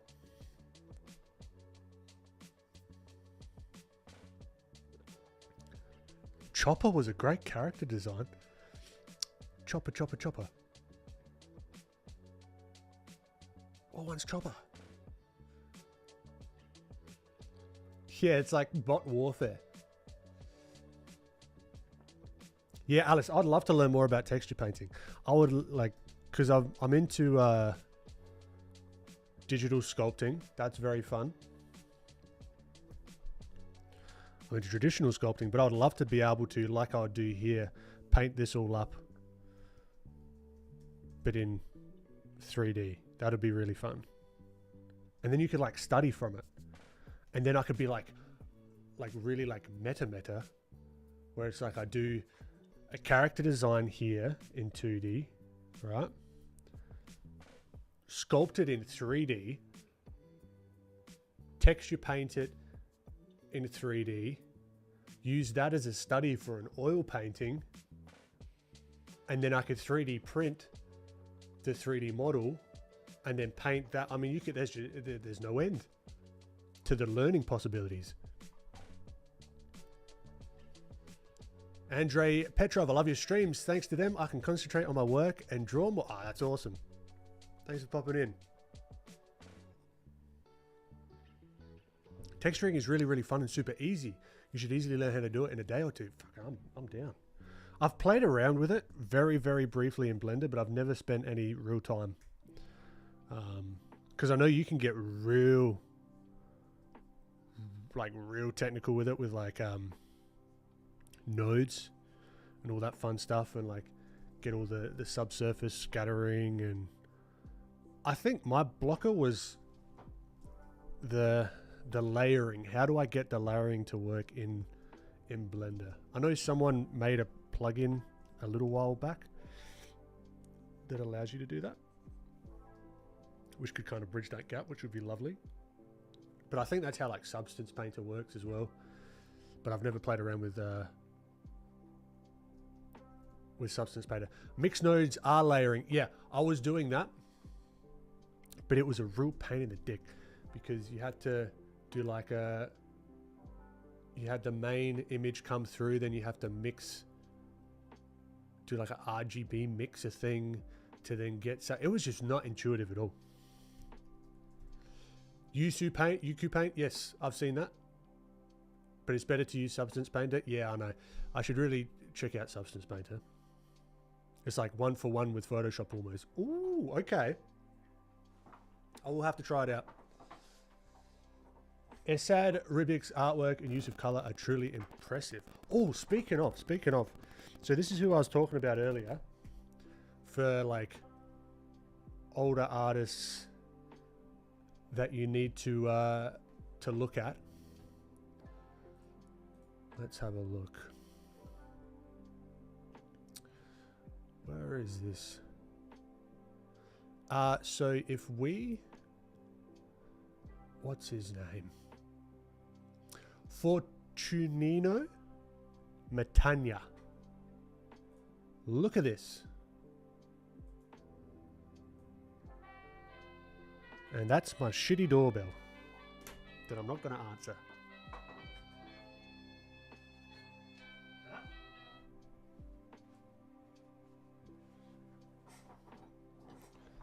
Like, this is ink. This is ink, and he, I think it was World War I. So he did a lot of,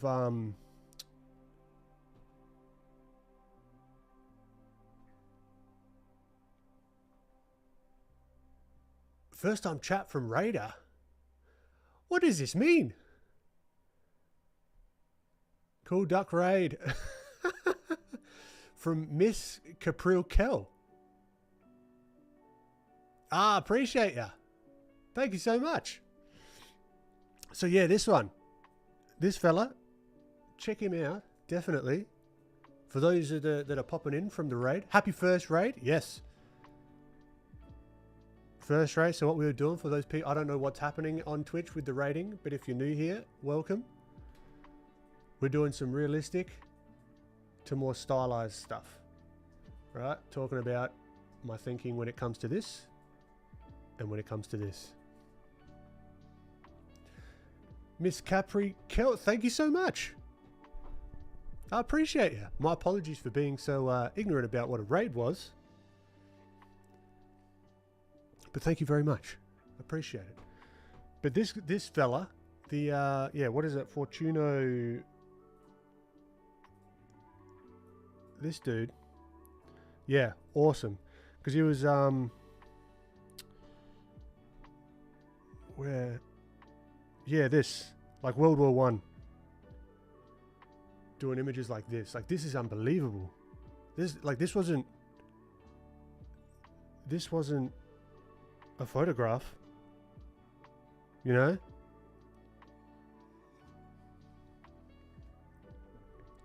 It's wicked.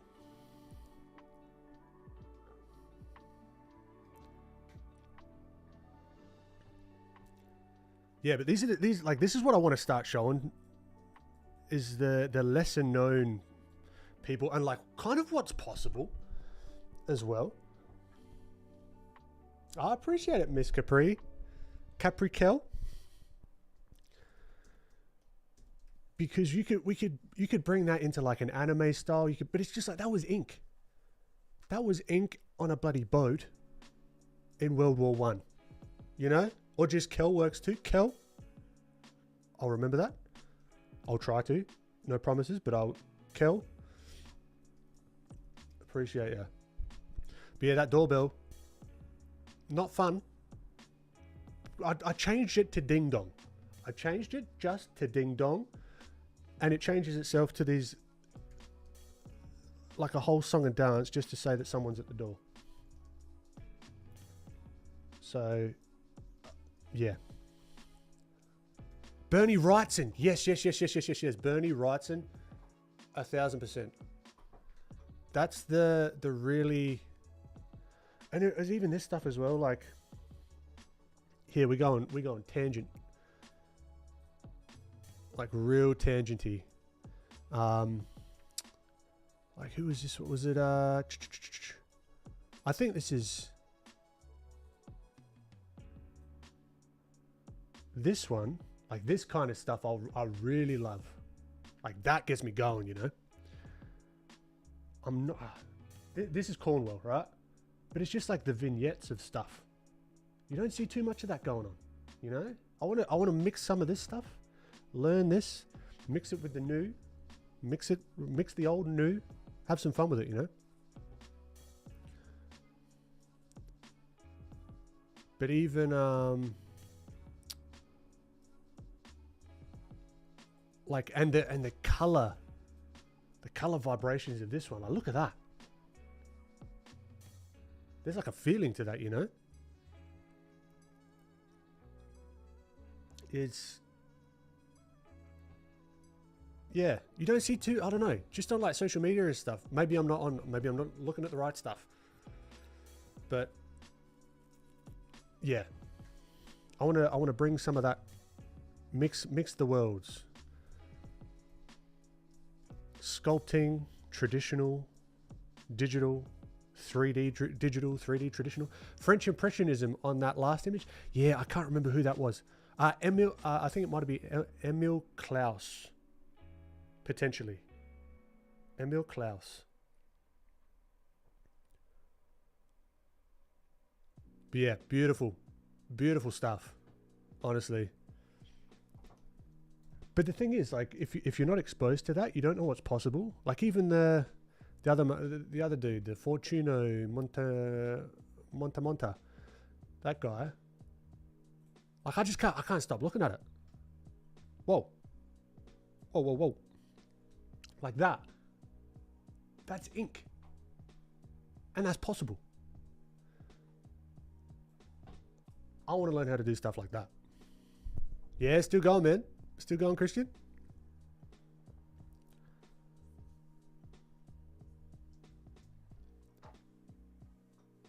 You've got a ghost in your doorbell, most likely. Potentially. Does it change to a different song, or is someone trolling you? I think a ghost would be trolling me, because I don't think anyone else would be changing it. But it's just like an electric doorbell. That's shit. In reality, it's just not, because it just changes all the bloody time, and it's so jarring as well. Because it's like, because then it will change to a different song. There's like a Christmas song, and it will just, hey, Merry Christmas, someone's at your door, but it's the beginning of June.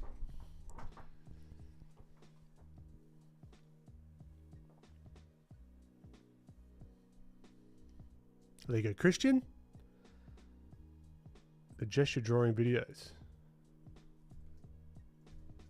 So now I'm just playing around with real blocky kind of shapes, you know. But at the same time, we're doing this kind of stuff. We're going from the 3D to the 2D to the 3D to the 2D. Here, 2D. Think that in 2D, you know. Then we start coming in, carving in a little bit of 3D, understanding if this was a 3D form.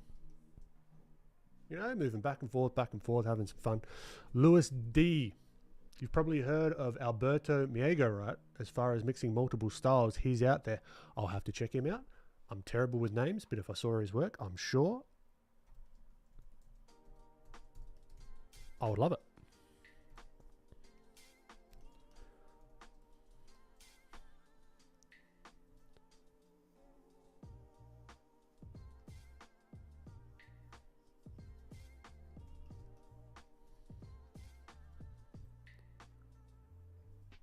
Right, slowly just chipping away, but really, when it comes to a lot of this stuff, it's just pushing and even having some of these little flyaway hairs, even in the beard or the mustache, right? It's not there in the reference.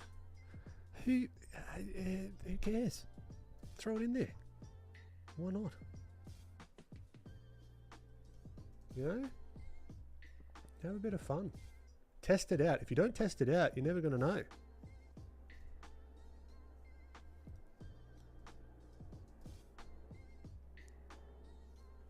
So there's really like this kind of layer to his beard. He's got this sort of like upper deck, this upper layer.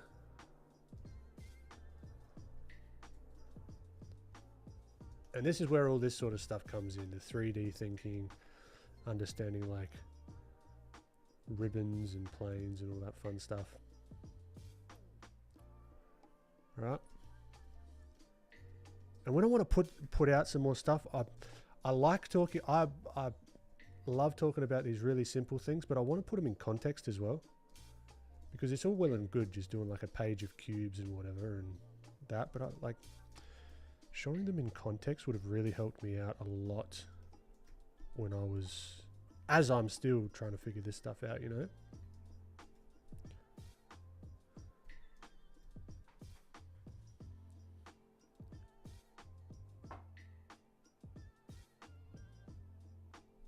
Wizard Fan 8999, your art style is always so good. Thank you so much. Can't wait to get to that skill level myself one day. You'll get there. Aim for surpass it, you know, do your own, like, what's the best version of what you can do, you know? And hopefully some of these streams and that helps you get to where you want to be. It's bloody good fun, I tell you.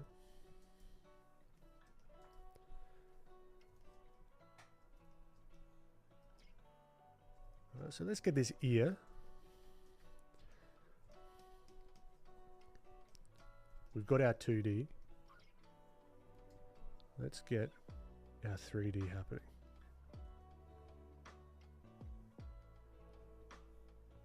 A little more subtle, less like shape-wise. Oh. And you might go audio only now. I've been trying to go split screen with Photoshop, but it's not working. Canvas is too small. Fair. Oh, what you can do, have you done a picture in picture? Might work. Double right click on YouTube on the actual video, depending on the browser you're in. Picture in picture, and then you can have like a little version of the video that just floats off, like on top of everything.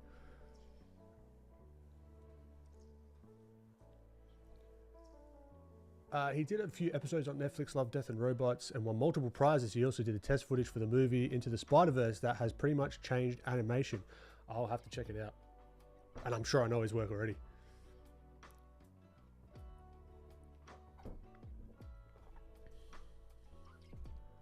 Also, one thing that I do want to work on personally with my stuff is multiple characters, like what we saw with all the guys on the boat earlier. Like, that's just cool. Being able to whip that up would be sick. I appreciate it, Casey. I think it's the decision making on what to exaggerate to keep the likeness that stumps me a bit. Yeah, it is a tricky one. Each person is going to have their own kind of way. Well, this is the tricky part and the best part at the same time, is that you're going to be seeing things that I'm not seeing. You know, I saw that this mustache had an opportunity to be pushed out like way far, you know. I'm seeing here, from a simplification standpoint, I'm seeing boom, boom, boom. Just like really jagged. Like boom, boom, boom, boom, boom, boom. That's what I'm seeing. But you might see like more of this and just like a tiny little bump, you know? Less of a mustache and more of like the big like a bushy beard down below, you know what I mean? Some people might really like push this beard like massive, which could work as well. Nothing wrong with that. You honestly do have to play. There are things that you can do to get more likeness, like closer to likeness. A lot of it has to do with the relationships between the larger shapes and not just like the features in and of themselves.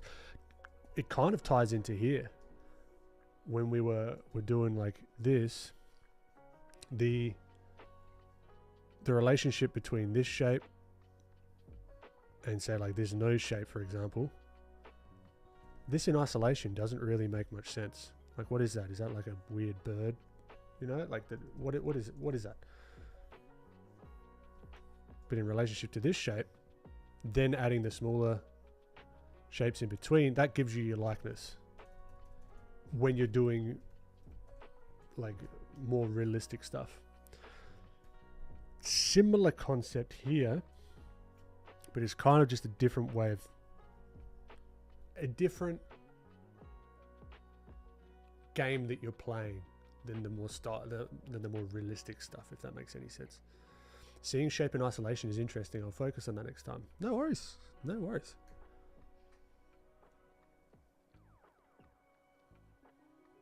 And yo, nice one. Picture in picture, save the day. Bro, Ben just started to learn character design. I'm new to 2D and 3D. Can you give me a tip to improve myself, please? What I would say, and if you're new to the stream, and if you're old to the stream, you would have heard me say this many times. If you can position that question a little more directed, I could be a lot more helpful, because the more general the question, the more general the answer, and the less beneficial to you. Hopefully that makes sense. Happy to help, but I just want to, if I can help, I want to be more helpful.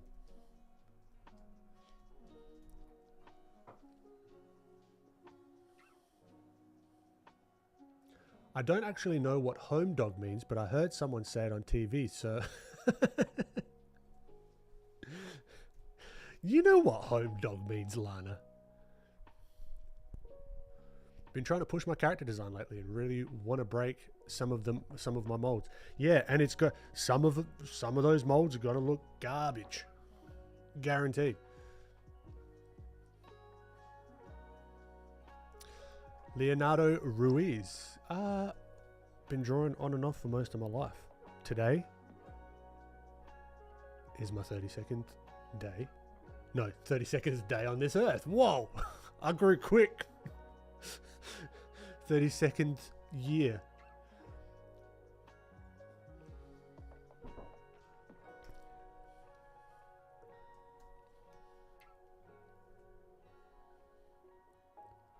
We can even simplify this. There was 2 little tufts of hair there. Now maybe there's just 1. Maybe this is just like a whole block of hair. Don't say that out loud. I'm a British lady. I don't know these urban slang terms. All I know is high tea. I appreciate it, Yeti. I appreciate it, Lana. Thank you.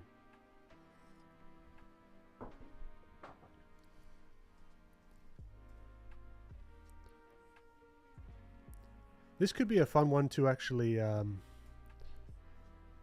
to paint up next stream, potentially. I don't know either. I'm not native English speaker. Home dog. You know what home is like a... It's like a homie. But me as an Australian saying homie sounds ridiculous. Me as an Australian saying home dog sounds ridiculous.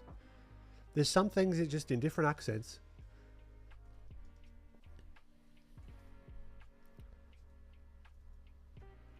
Like in the Australian accent, asshole sounds kind of like, oh, it's like a term of endearment.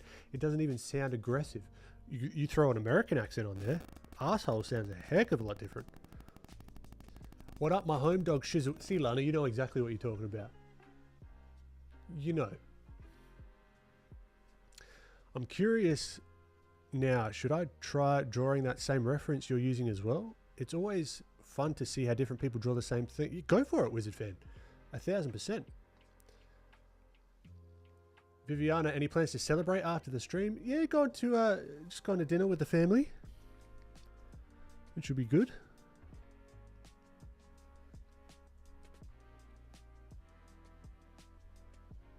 It's like saying homie or dog, but both combined. Home dog. No, it's not a term of endearment. Yeah, that was a wrong phrase. That was a wrong phrase, but it sounds like so much softer. It's like, get out of here, you asshole. It doesn't. I mean, that's not aggressive at all.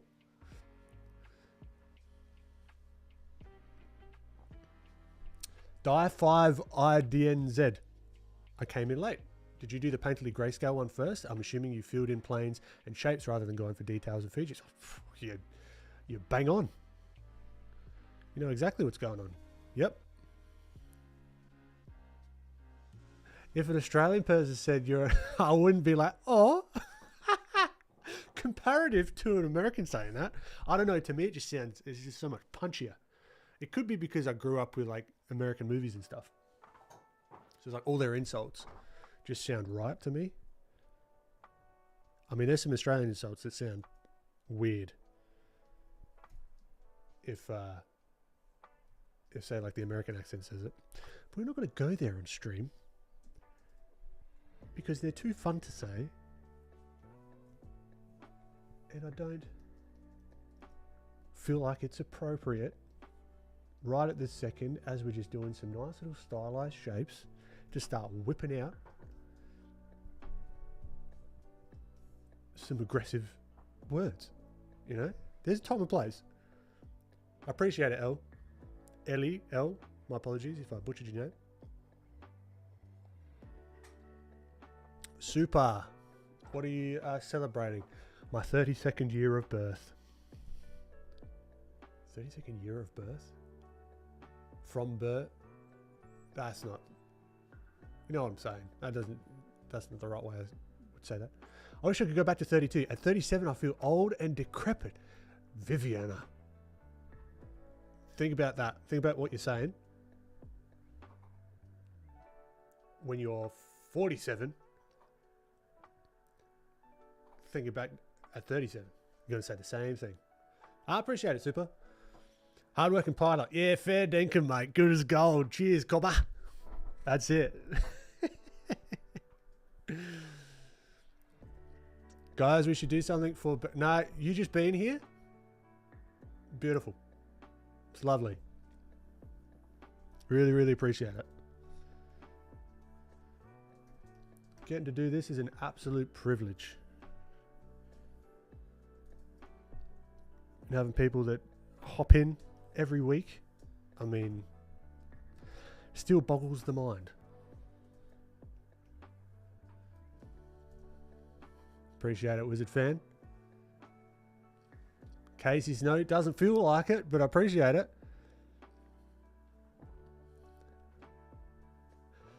That's a favourite that I hear. Fair dinkum. I want to incorporate that into my Colorado life. Colorado, nice one. Do it. Just whip it out. Just out of nowhere, but you've got to keep the straight face. You can't... don't work up to it. Just say it. But mind you, I've never said that in a real conversation myself. It's like an older thing to say. Like a little bit older. Like... Yeah, fair... I've never said fair dinkum. I thought, Ben, I was 28. That's a very specific age. I give off a 28 vibe. That's cool.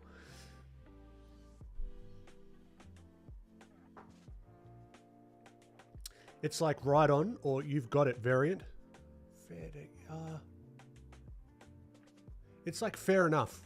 Oh no, it could be used more interchangeably, I think.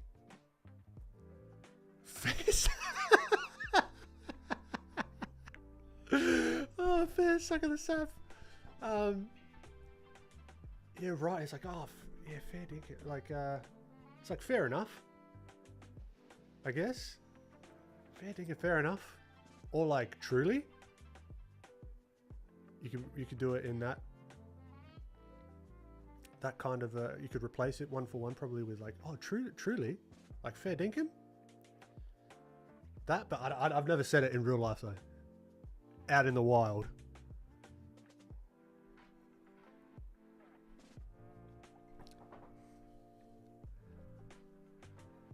Fair dinkum is like genuinely, yeah. Yeah. I can see that use. Programming the brain to make code switch. Yeah, I know. You got to keep that straight face though.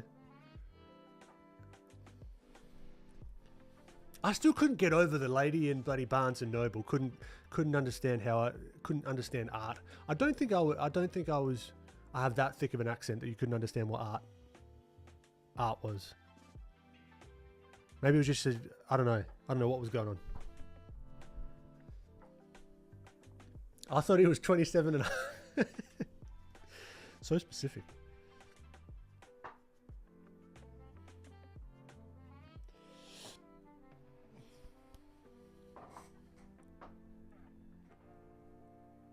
Side note, I tried my hand at a little stylized study of this image, and boy, I have some work to do.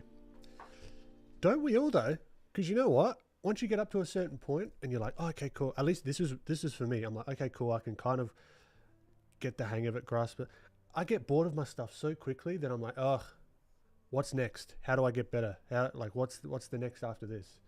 You know, push it more, push it more, push it more. Maybe you should have put on a fake US accent. I had to. I told this on stream earlier. I was like, all right, where's the art? Where's the art section? She's like, yeah, where's the what? The art section. She's the what? Oh, it's the art section. She said, oh, the art section. Yeah, it's just out the front. I was like, oh, okay, no worries. Felt so cringy saying it because I just had to accent switch. But it was funny at the same time.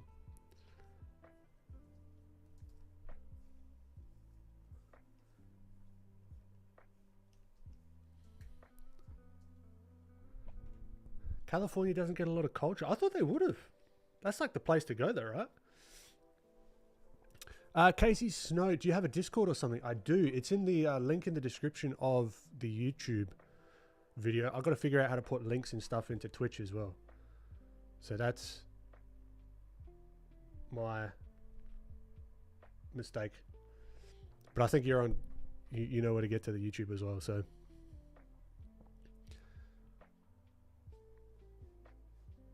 By the way, I mentioned before, but I think your green string is being reflected by something in your glass as your pupils keep turning black. Oh no. Oh man. So if okay, maybe, yeah, this is an issue. Because if I do this, turn off luminance lock. Come here.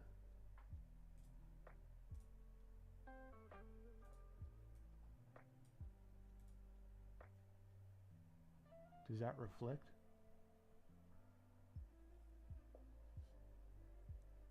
No.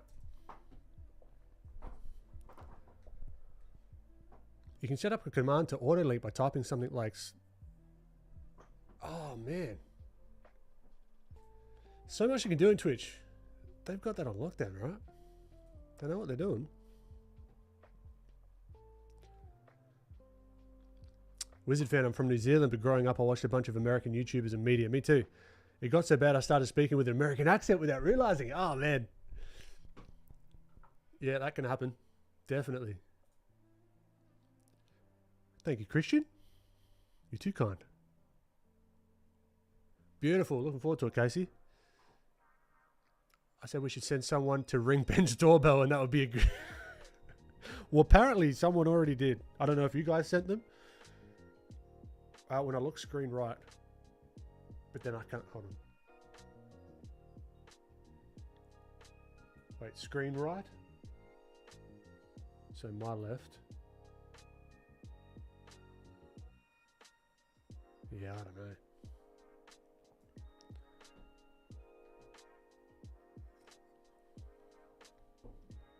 Thank you, Lana.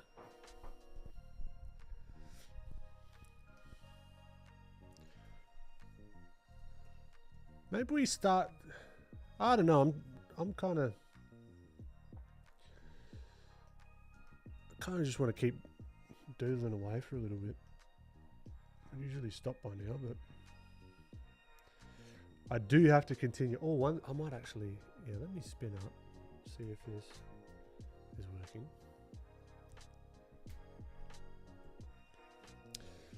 Gilang Saputra, how you doing? You get bored in class.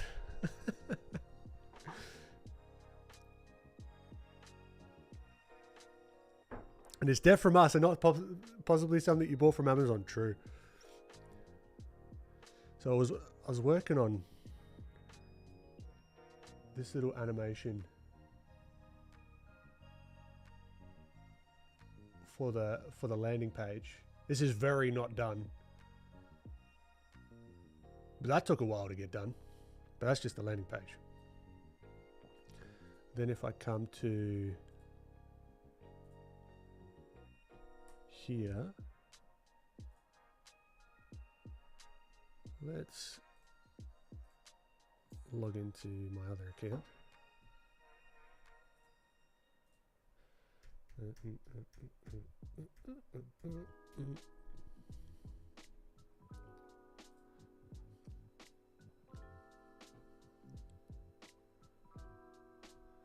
So this here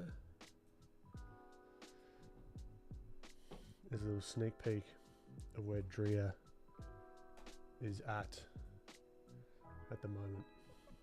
So we've got all these blocks. You've got the embeddable 3D things to get ideas across. Right, you've got the animation showing the this is built-in spline, but you can do this as and you can like move it wherever you want, drag and drop it, put it up here, blah blah blah blah blah. All everything's sort of like drag and droppable. Click in, take a look. YouTube embed. So this is just like a test thing. This is like all doesn't make any sense really. But then you've got all the commenting system, which is nice. And the commenting system also hooks up to the video here, which is cool. So you can like do timestamp comments. So I can see when you guys start getting some of these Dria courses, what's making sense, what's not. So I can actually come in here, say, okay, this wasn't making any sense. I always hear about values, but never really understood what they mean. This makes sense. Cool, all right, that section made sense. Sick. And then someone's like, this sucks. What does this even mean? Then I can go in and fix it and sort of iterate the course as it's live or even before it's live, and I can give access to people. But so this is what I was talking about here with the drag and drop. Like this is got to be as quick as Photoshop. That was the goal. It's gonna be, whoop, I think I put it in that section. Yeah. So it's still a little buggy, but getting through it, and then you can see all the different things. I've started to add my initial course in here. So instead of just like the PDF as it's separate, it's all like inline. So you can see everything. You've got the main video, but in context of everything else. This is the main thing why I'm building it, because I couldn't find anything where I could actually add more context. I couldn't just come in and say, okay, let's add like some more, I don't know, more images to really like hit it home, and then add in below it like another video element or like another tabbed group where I can like really hit some of this stuff home. This is what I wanted to do with the course platforms I was looking at. I couldn't find it. Add some like image compare stuff to make it clearer. Copy a bloody, can I even like copy the YouTube link in here? Like you just paste some stuff.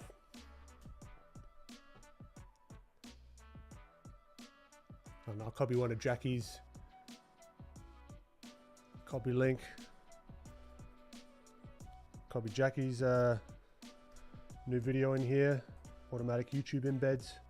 Boom. You know what I mean? So I wanted this to be so free flow that you don't even think about it. And then you can choose whether it's private, public, enrolled, or unlisted. Kind of just like YouTube, you know? Making it super simple just to work on the stuff in the same platform instead of building it somewhere else, then having to upload it to somewhere else as well. It's all in here. In the future, there's going to be like collaboration stuff and blah, blah, blah, blah, blah. But yeah, so when I'm talking about Dria, this is what I've been talking about. And we'll be able to add, so you've got reviews here. So there's no reviews yet, but reviews do work. You got all the students, you got the appearance, and you got Discord, which is going to be sick. So the Discord account, if I wanted to, for example, when I re-release the existing tutorial on here, I can come into, this is just like a test Discord channel at the moment, but if I put it into our Discord channel that you guys know, I can then say, okay, there's just all the people that are a part of this course, they will get added to this whole category or just this Discord channel.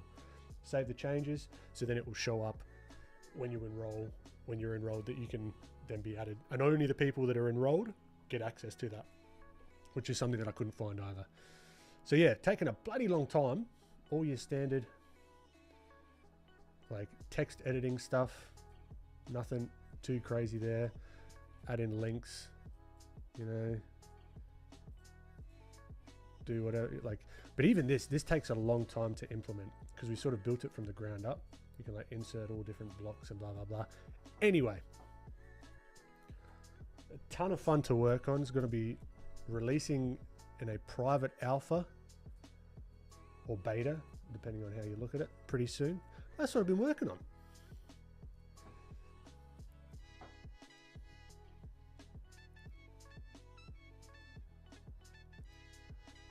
Okay, gonna have to absorb inspo from all the other awesome artists. Yeah, it's a bloody great little community we've got.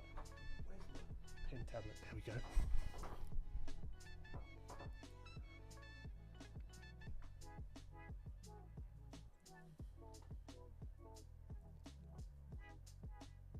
You posted a picture of the void eyes. I'll have to have a look. I appreciate it, Lana. Yeah, I can't wait to add, like, build the courses in there, you know what I mean? Because I want to add a whole bunch of stuff, more like collaboration tools, more ways for feedback, like almost beta testing. I mean, I could do that now. I could like beta test course ideas, see if it hits, get feedback really fast, and then just iterate on it to see what's the most useful. Because I mean, the workflow that I was doing before, as I was thinking about other courses, is like, okay, I've got to try and decipher what, like, of my content and what people say in chat, what's the most useful, you know? And then does this even make sense? Does it, you know what I mean? So it's, yeah, I'm really excited for it because I've been working on it for a while now. And I'm going to be using it every single day.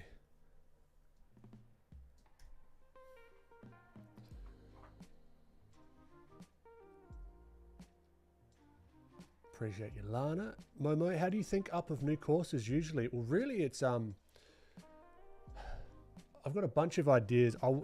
I did have an idea initially to do like one large course called like Stylized, right?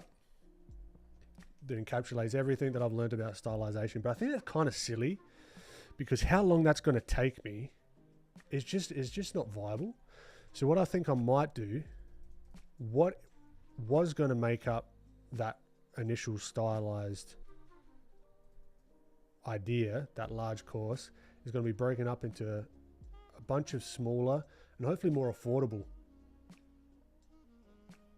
segments that I'll release, right? We're getting inside baseball here.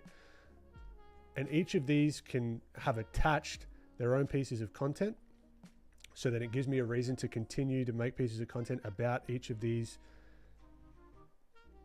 They're still like full-size, they're going to be like full-size courses, but they're part of like a larger whole, you know what I mean? And then eventually when these all come into fruition, it might be 5, 6, 7, I don't even know how many, because I haven't thought that far ahead yet. But then there could be an option to buy them all as a bundle, or you can pick and choose whatever you're looking at. For example, there might be like a whole course just on likeness, and then there might be one all just on color, and then there might be all, you know what I mean? That's kind of the plan, like the high level plan, subject to change.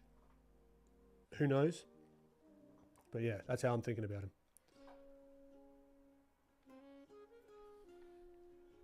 I'm hoping to get into media design school this July, looking to learn how to develop games there. That's got to be fun.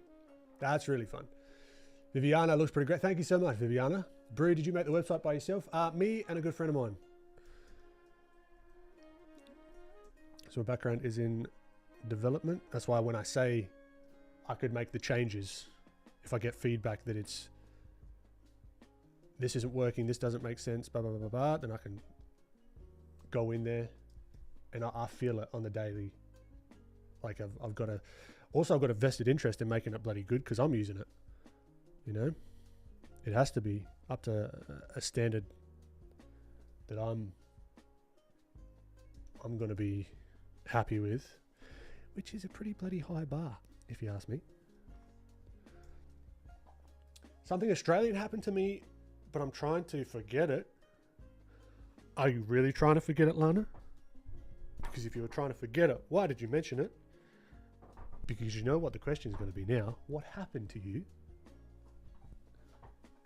We must know.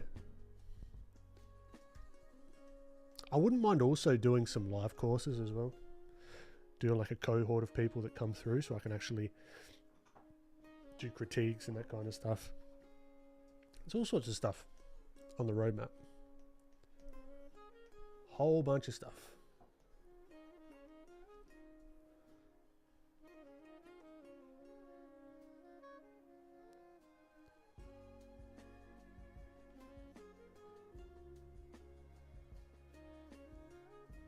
Alright, so I'm just going to fill in this big shape.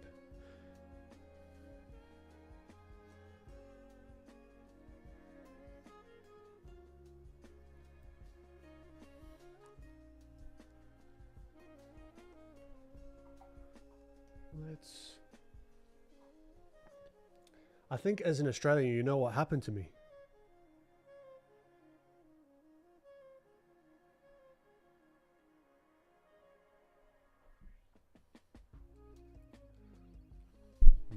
Let me think. You were kissed on the lips by a kangaroo. I have no idea.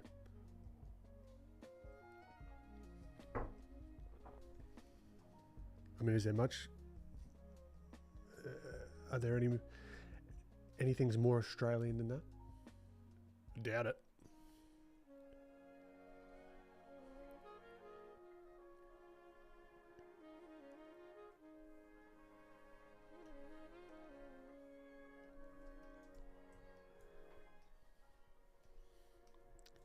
Get the big old softy. And let's start playing with some color variation.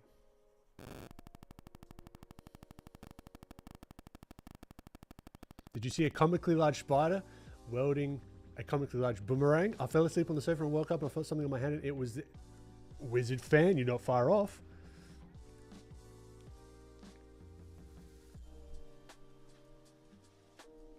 That's alright, like, did it? It didn't bite you, did it?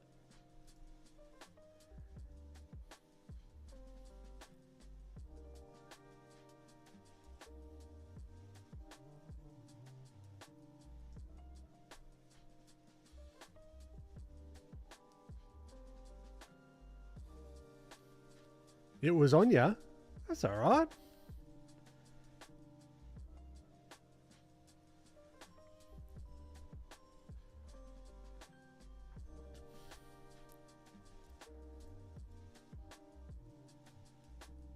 Do you know what kind of spider it was?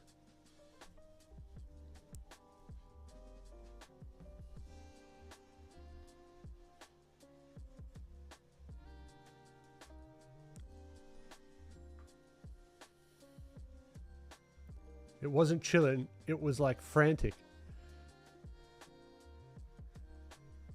Well, I mean, imagine you looking up to something your size, realizing that you just woke it up.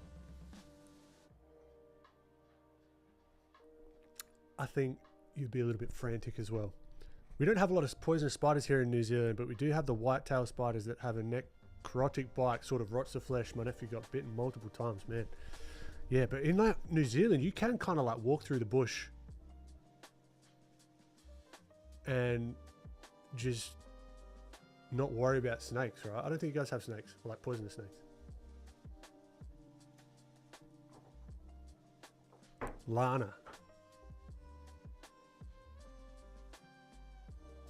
And you just kill an innocent being just going about their business.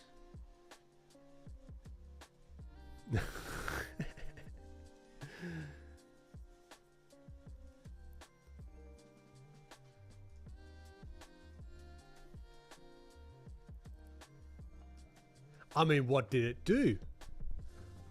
Could you hold that up in the court of law? Was it self-defense? Was there any malice? Was there any indication of aggression?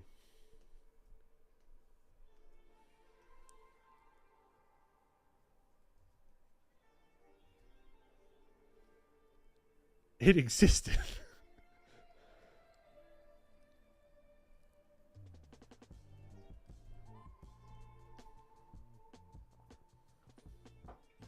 It was crawling all over you. It was on my hand. Okay. Fair. Fair. It was... Yep, unwanted contact. That's fair.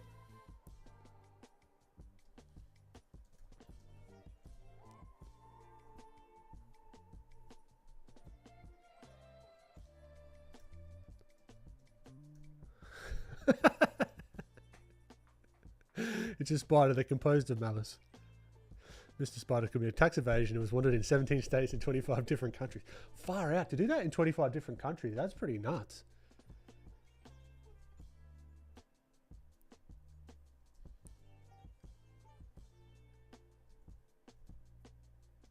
So here, I'm looking at a lot of the cool colors. Let's get back to the drawing. That's what a lot of you are here for, not to...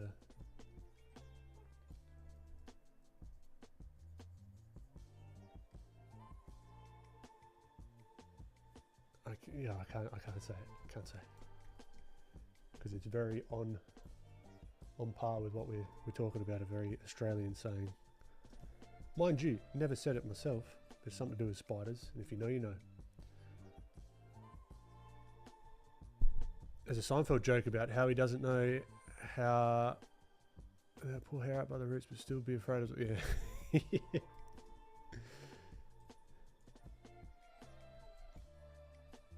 Mind you, I being honest, I will jump. I will, like, if it's around, like my deep ancestral DNA does make me jump if it was on me. But if I see it in the corner of the room, I'm not freaking out. I'm just like, all right, you're over there, I'm over here. If it's a nasty one, we've got to do something about it. But apart from that, but as well, I've never actually seen it, like, it's kind of odd so many of my friends and stuff, like, they've seen like snakes when they go out on like hikes and stuff. I've never seen a snake in the wild. Mind you, Adelaide of all places, South Australia isn't the most... I mean, actually, no, I'll lie. We have got a very, very deadly brown snake. But again, I've never seen it. Never seen one, and hope to never see one. Because snakes, they can get wrecked. I could care less. Particularly the snakes around here, because yeah, they're not something you want to mess around with.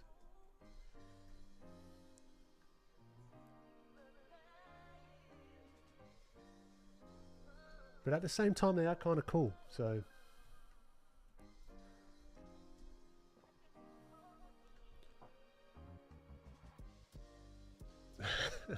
Wizard fan.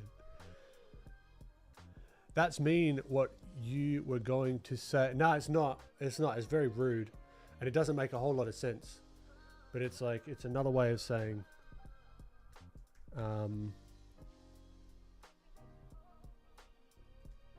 No, I can't even say it. What is another way of saying?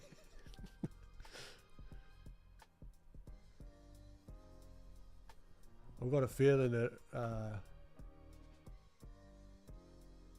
that old mate, hard working pilot, knows what I'm talking about. But no, I'm not summoning the comment in chat. I'm just saying, I'm pretty sure he'd know what I'm talking about. Casey Snow, sadly I have to get going to bed. This has been a lovely stream. I'll leave a lurk up to help boost your view count on Twitch, so hopefully more artists find you. I appreciate you, Casey. Thank you so much for your Twitch help. It really means a lot.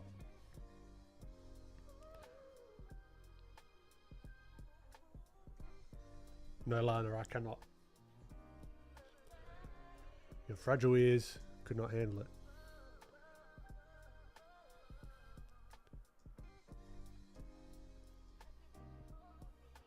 So we're kind of taking this dude a little bit further. Catch you later, Casey.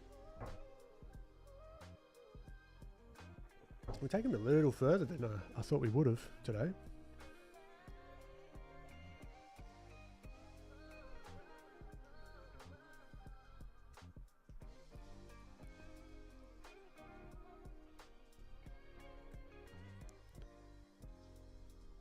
Ben is thinking inappropriate things.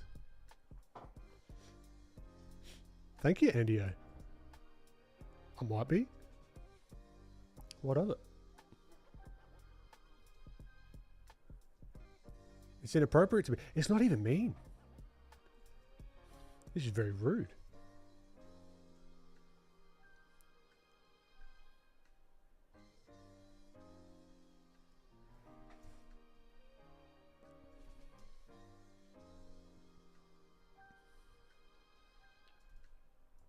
Yeah, this is where we can start to get real loosey-goosey with some of the colors and like really like, all right, let's add some of these.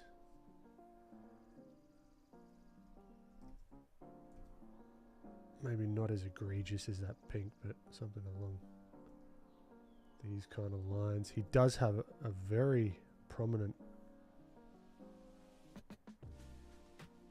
Nah, way too light.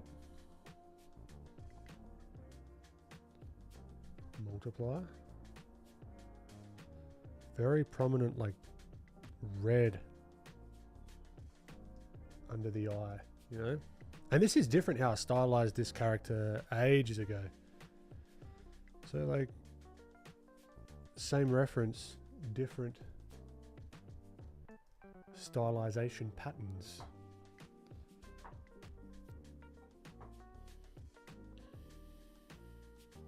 How much do you want to bet it's mean?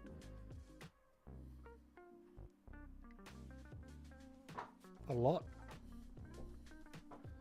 Do you follow the blue in the beard area, yellow up higher color theory? Yeah, I can. You can do that, but it really depends, because that can fall apart really quick depending on the light source.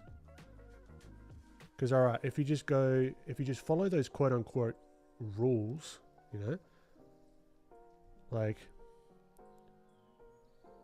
what if you then have like a blue light source?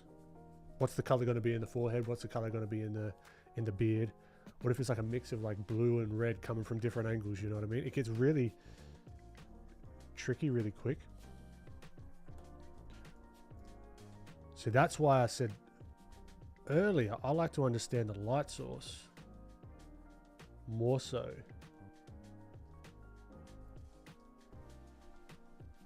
than like any particular like rules. But it is a nice one.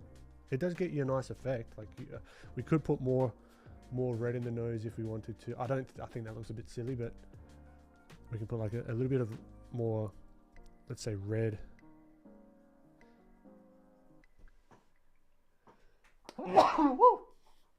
Bless you me. A little bit more red in the ears.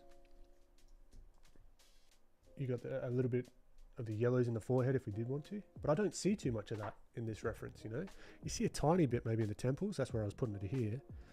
But then this whole beard is blue. Well, no, sorry. This whole beard is just like a beard. It's not. It doesn't have any of that 5 o'clock shadow kind of thing. So I don't really see too much blue in here. If anything, there might be like a touch of like purple here, but that's then. Yeah, it'd be more on the purpley blue side. Thank you, Viviana. Catch you later, Andio. Gotta go. This was awesome. Really nice downtime. Unfortunately, Photoshop drains my laptop pretty quickly and the keyboard is getting really hot. So before it catches on fire, I'll log out. Catch you later, Andio. Thanks for popping in.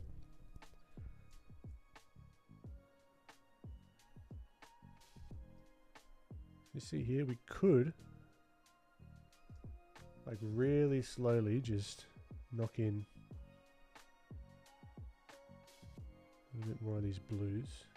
All right. This is really just the under, like the base, you know?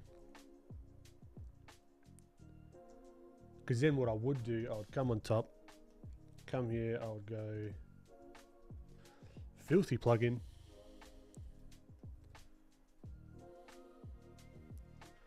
And then I'd start to carve.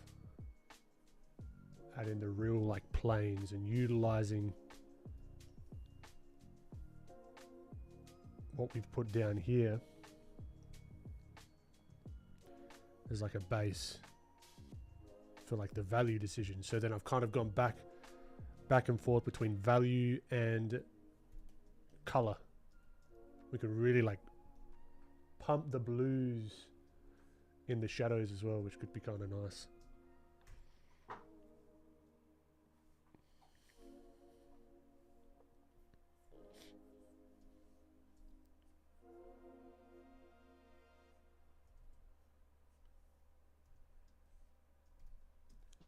Yeah, you know what? I reckon I might leave it here.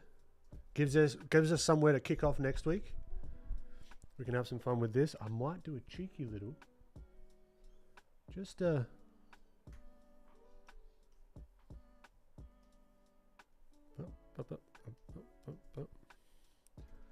something in the background to offset.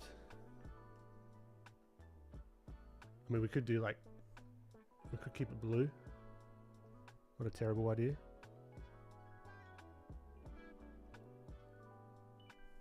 Keep it somewhere in the realm of the reference. But yeah, having some fun with it. There's a very beginning of some color. Whipping in some locally sort of values, you know. And with that, I mean, I did plugs earlier on, but if you do like this stuff, check the links in the description. You've got an 8-hour 10 chapter walkthrough tutorial available right now. 40-page PDF field guide, as well as some 3D models that you can learn from. The Filthy plugin, which you can see here, links in the description. Fill in those lasso shapes, as well as the shape tool. Get some of these hue shifts going. You've got all different colors that you can use. And yeah, you know where to find me. You're smart people. I just want to say thank you. It's an absolute pleasure, an honor and a privilege to be able to do this every week. This happens every week, 10:45 Australian Central Standard Time.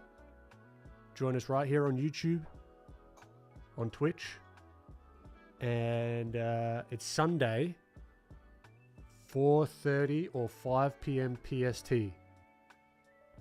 So Australia's in the future for you PST people. Every week, keeping it consistent, hanging out, chatting, learning, hopefully. And yeah, I reckon we'll call it a stream. Had some fun. Real quick recap, I guess. Quick recap. Not a bad thing to do. We started off with more realistic rendition of this fella. Right, all the proportions are kind of off now. Now I'm looking at it. This ear can move in, but I mean, we've only got so much time. But then, yeah, the difference between more realistic workflow and a more stylized workflow. And there's like a Venn diagram between both of them. There's like things that help on both, things that are completely different like thinking wise on both of them as well. So with that, hopefully you had a bit of fun. I certainly did. Always a pleasure to chat. Skull Bash Hero, thank you very much. First time chatter, thanks for popping in. And thank you, Kel, for the first Twitch raid. You're a bloody legend. Artistic, Marlon, Wizard Fan, Viviana, Super, Lana, Rafe, Def5IDNZ, thank you very much. Memi, catch you later. Appreciate you, Super. Thank you, Lana. All right, with that, I will catch you in the next one.